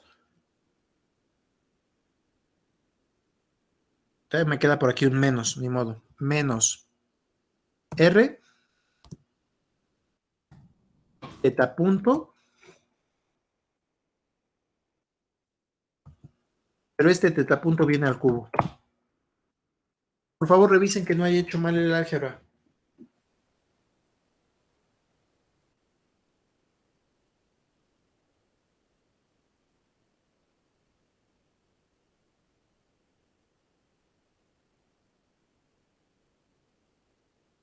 Yo creo que está bien. Lo podemos revisar con todo cuidado. Ahora, como les mencionaba, cada uno de los términos trae por lo menos 3 puntos.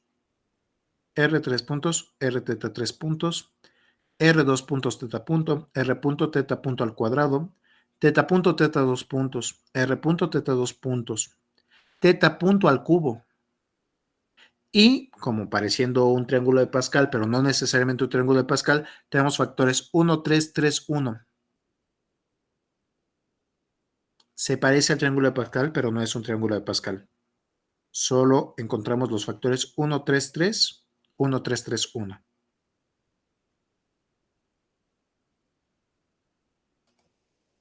¿Cuánto tiempo para que editen su texto? 1 minuto por... 1 minuto. Lo voy a poner en este tamaño, ¿les parece bien? Porque si lo pongo en visión general, se pierde un poco del detalle. Así está bien, profe. ¿Sí? Muy bien, me espero entonces.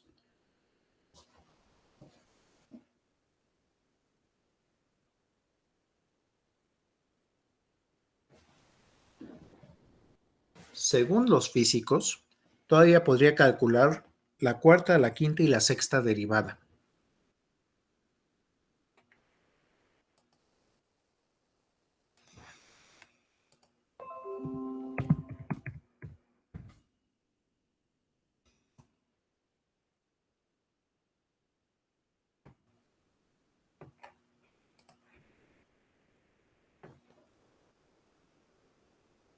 Para la cuarta, quinta y sexta derivada de la posición, se han seleccionado los nombres de Snap, Crackle and Pop.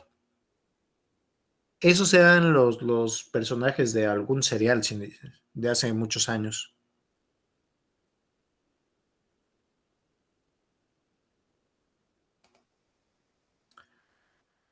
Y entonces la posición, la velocidad, la aceleración, el jerk, y después del jerk viene el snap. El sacudimiento, no, sobresacudimiento creo que sería. De ahí el crackle. No sé qué nombres le den en español, sinceramente. El pop. Les mando la página de Wikipedia para que puedan leer un poco más acerca de ello. Usos dentro de la mecánica que vamos a ver aquí, no lo sé. Realmente no sé si tendría algún uso. Podríamos ver la segunda derivada de la aceleración y no sé si por ahí se encuentra, no. Físicamente no sé si tengan un uso. Se las mando también por el chat.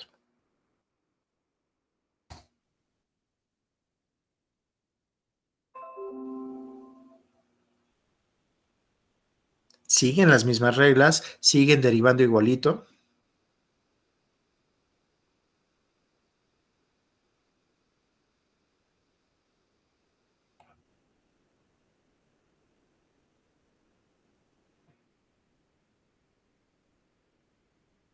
Y hay investigadores que siguen desarrollando esto. ¿Para qué sirva? Todavía no lo sé.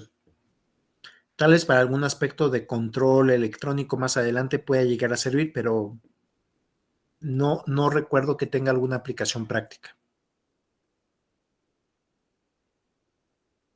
La que tiene una aplicación práctica es la tercera derivada de la posición, la que llamamos sobreaceleración o directamente jerk.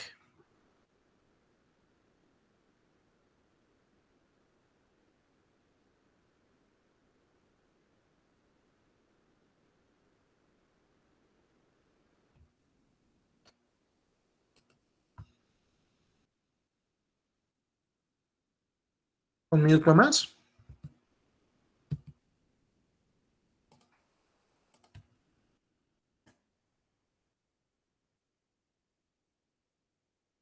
Me dicen cuando pueda continuar.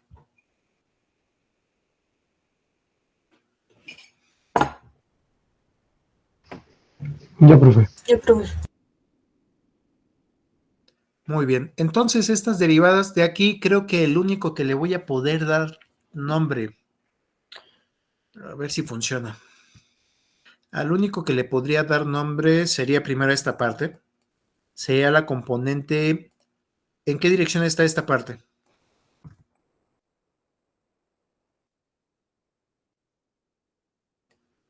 ¿Radial o transversal? Radial. Radial. Entonces, esa va a ser la componente radial.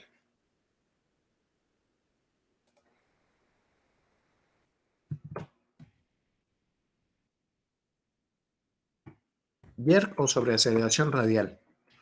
Mientras que la otra va a ser el jerk transversal.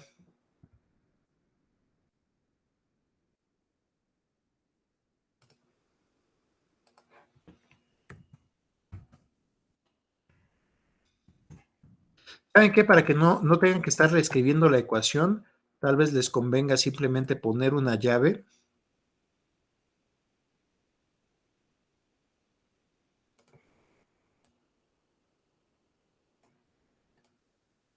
y decir, toda esta sección es el jerk radial y toda esta otra sección es el jerk transversal. ¿Cómo la ven? Para que sea más fácil.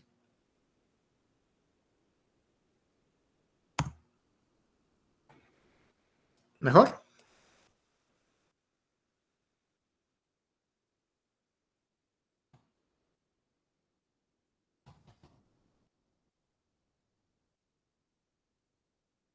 El jerk transversal.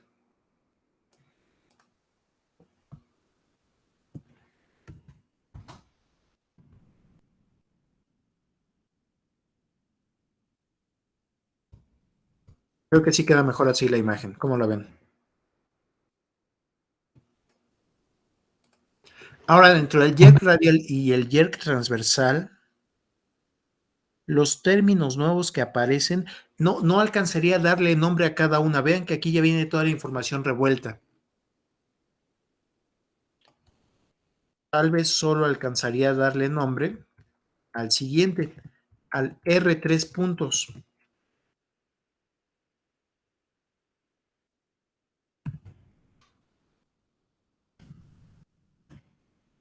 Sobre aceleración de arrastre o deslizante.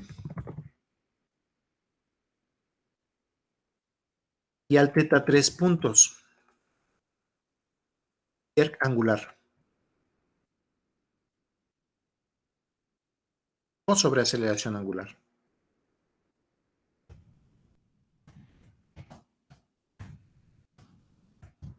Serían los únicos dos a los que les alcanzaría a dar algún nombre. Vean que todo lo demás ya viene revuelto.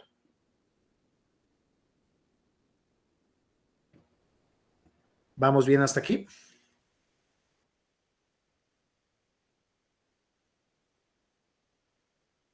Sí.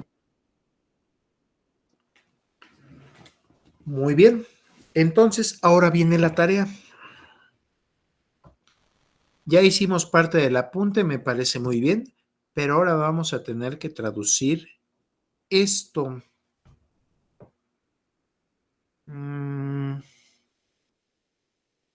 ¿Cómo le hacemos? Dejen pienso.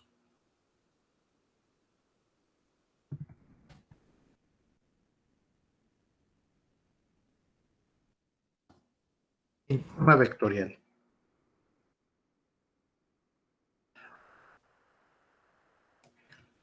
Déjenme regreso a Argand. ¿Se acuerdan de Argand?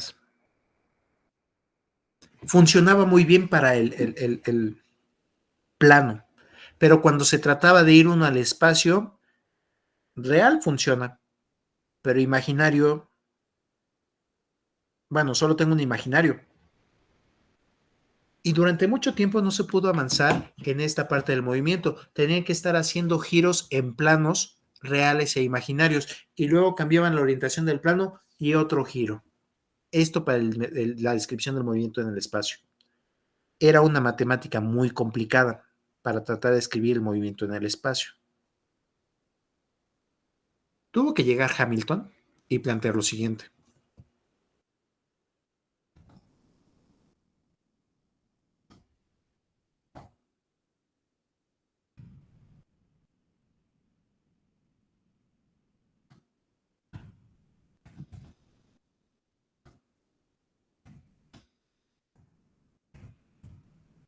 Se dice que Hamilton estaba caminando por encima de un puente tratando de dilucidar cómo poder interpretar el movimiento tridimensional y a partir de Argand dijo, oye, ¿y si en lugar de un imaginario,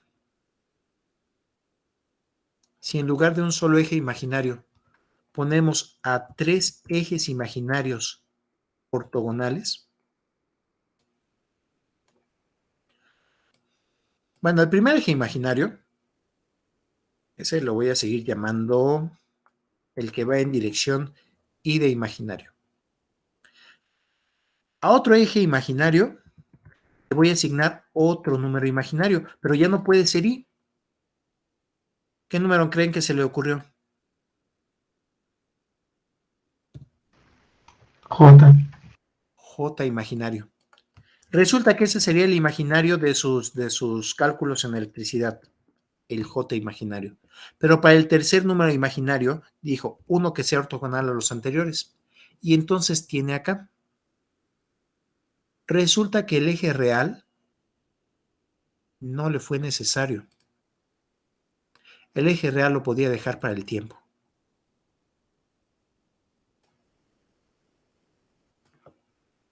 Y entonces, gracias a Hamilton, tenemos ahora esta idea de vector en el espacio. Con una descripción un poco rara, si es de serle sincero. Es un poco rara porque utilizaba 4 cantidades, una real y 3 imaginarias. A esto se le conoce como cuaternión.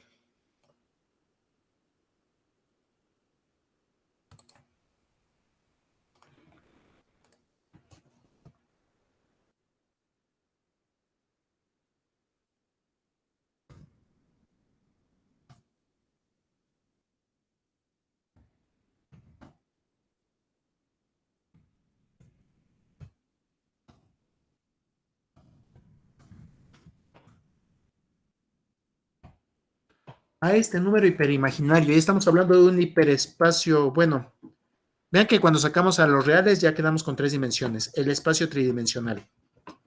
Se le conoce como cuaternión. Y este tenía una descripción bien padre.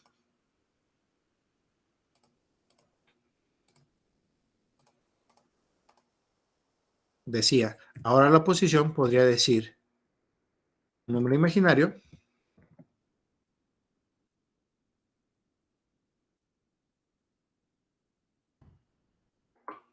compuesto con 3 imaginarios ortogonales. La matemática dentro de estos números de los cuaterniones está bien padre. Un real más 3 imaginarios me da muchas capacidades. Las operaciones eran muy complicadas.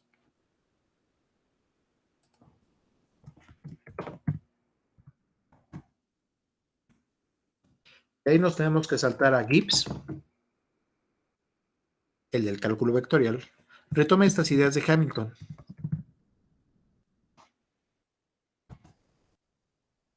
Y propone una base canónica. Creo que ustedes ya están pensando cuál va a ser la base canónica que voy a estar utilizando en estos vectores. Claro, ahora ya no es un número imaginario, ya tampoco es un cuaternión. Se ha ganado su sombrero porque ahora es un vector.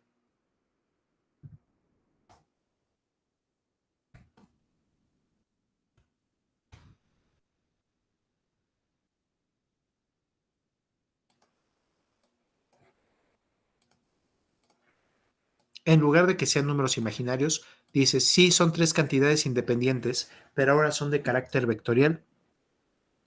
Y al hacer producto punto con J, 0. Y al hacer producto punto con K, 0.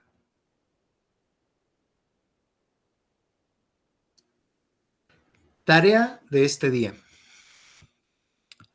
Por favor, fuera de su apunte, hagan un resumen en una hoja de la posición, la velocidad y la aceleración en números complejos. Posición, velocidad y aceleración en números complejos. Que eso quede por un lado de la hoja. Y la próxima clase vamos a estar trabajando las otras 2 representaciones. El vector canónico y la representación matricial.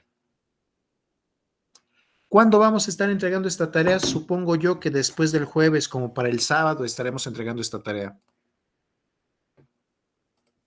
Pero ahorita, por favor, vayan pasando en limpio, entiendan bien cuáles fueron todos los pasos que hicimos dentro de los números complejos para poder hacerlo más rápido ahora que lleguemos a los vectores canónicos o a una representación matricial?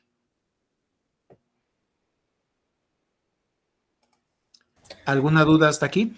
Yo, profe, Diga usted. entonces la tarea, no es tarea, o sea, no se va a entregar, la del principio y la de ahorita. ¿O sí se va a Muy bien. entregar? La de definiciones, esa ya fue entregada. ¿Todo el mundo de acuerdo? No me refería a eso, me refería a la que dejó al principio de esta clase. ¿Cuál Que dejé al dice principio de esta tarea. clase? O lo escuché mal, la del, ay, ¿cómo se llama? De la figura. ¿Cuál figura? ¿Cómo era? No sé, es la del principio. Esa. No, esto nada más era para describir el movimiento. Ah, vale. No vamos a hacer todavía este ejercicio. Ok. No me refería al ejercicio, te había dicho que lo pusiéramos como forma cinemática. No, todavía no podemos describir ningún ejercicio porque apenas estamos aprendiendo la herramienta. Ve que todavía ni siquiera he hecho el ejercicio. Ujú. ¿Sí? Entonces, no te preocupes.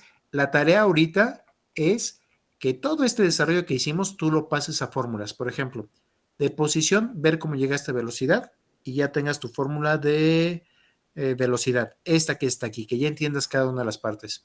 De velocidad, que entiendas cómo llegaste a aceleración y que entiendas cada una de las partes. Y de aceleración, cómo llegaste a jerk y que entiendas cada uno de los nombres. Ve que la tarea acaban siendo nada más 4 renglones. Es todo el desarrollo que hicimos para que lo entiendas, pero tú ya me pones en una hoja tus fórmulas de cada uno de estos. Ok, ¿Mejor? sí. Muy bien. Y la tarea de aceleración de Coriolis la voy a empezar a revisar apenas. Ya veo que hay 36 enviados. Por favor, de esta tarea, veamos si cuadra con lo que vimos aquí. Si llegan al mismo 2R teta punto. ¿Sí describía esa parte? Sí. Sí, creo que sí. Sí, profe. Espero que sí, si no les voy a hacer alguna anotación en la tarea, ¿sale? Y ya ahí le corrigen si es necesario, pero creo que no va a ser necesario. Si llega alguna anotación, la corrigen. Voy a cerrar la grabación del día de hoy y me quedo por si hay alguna duda.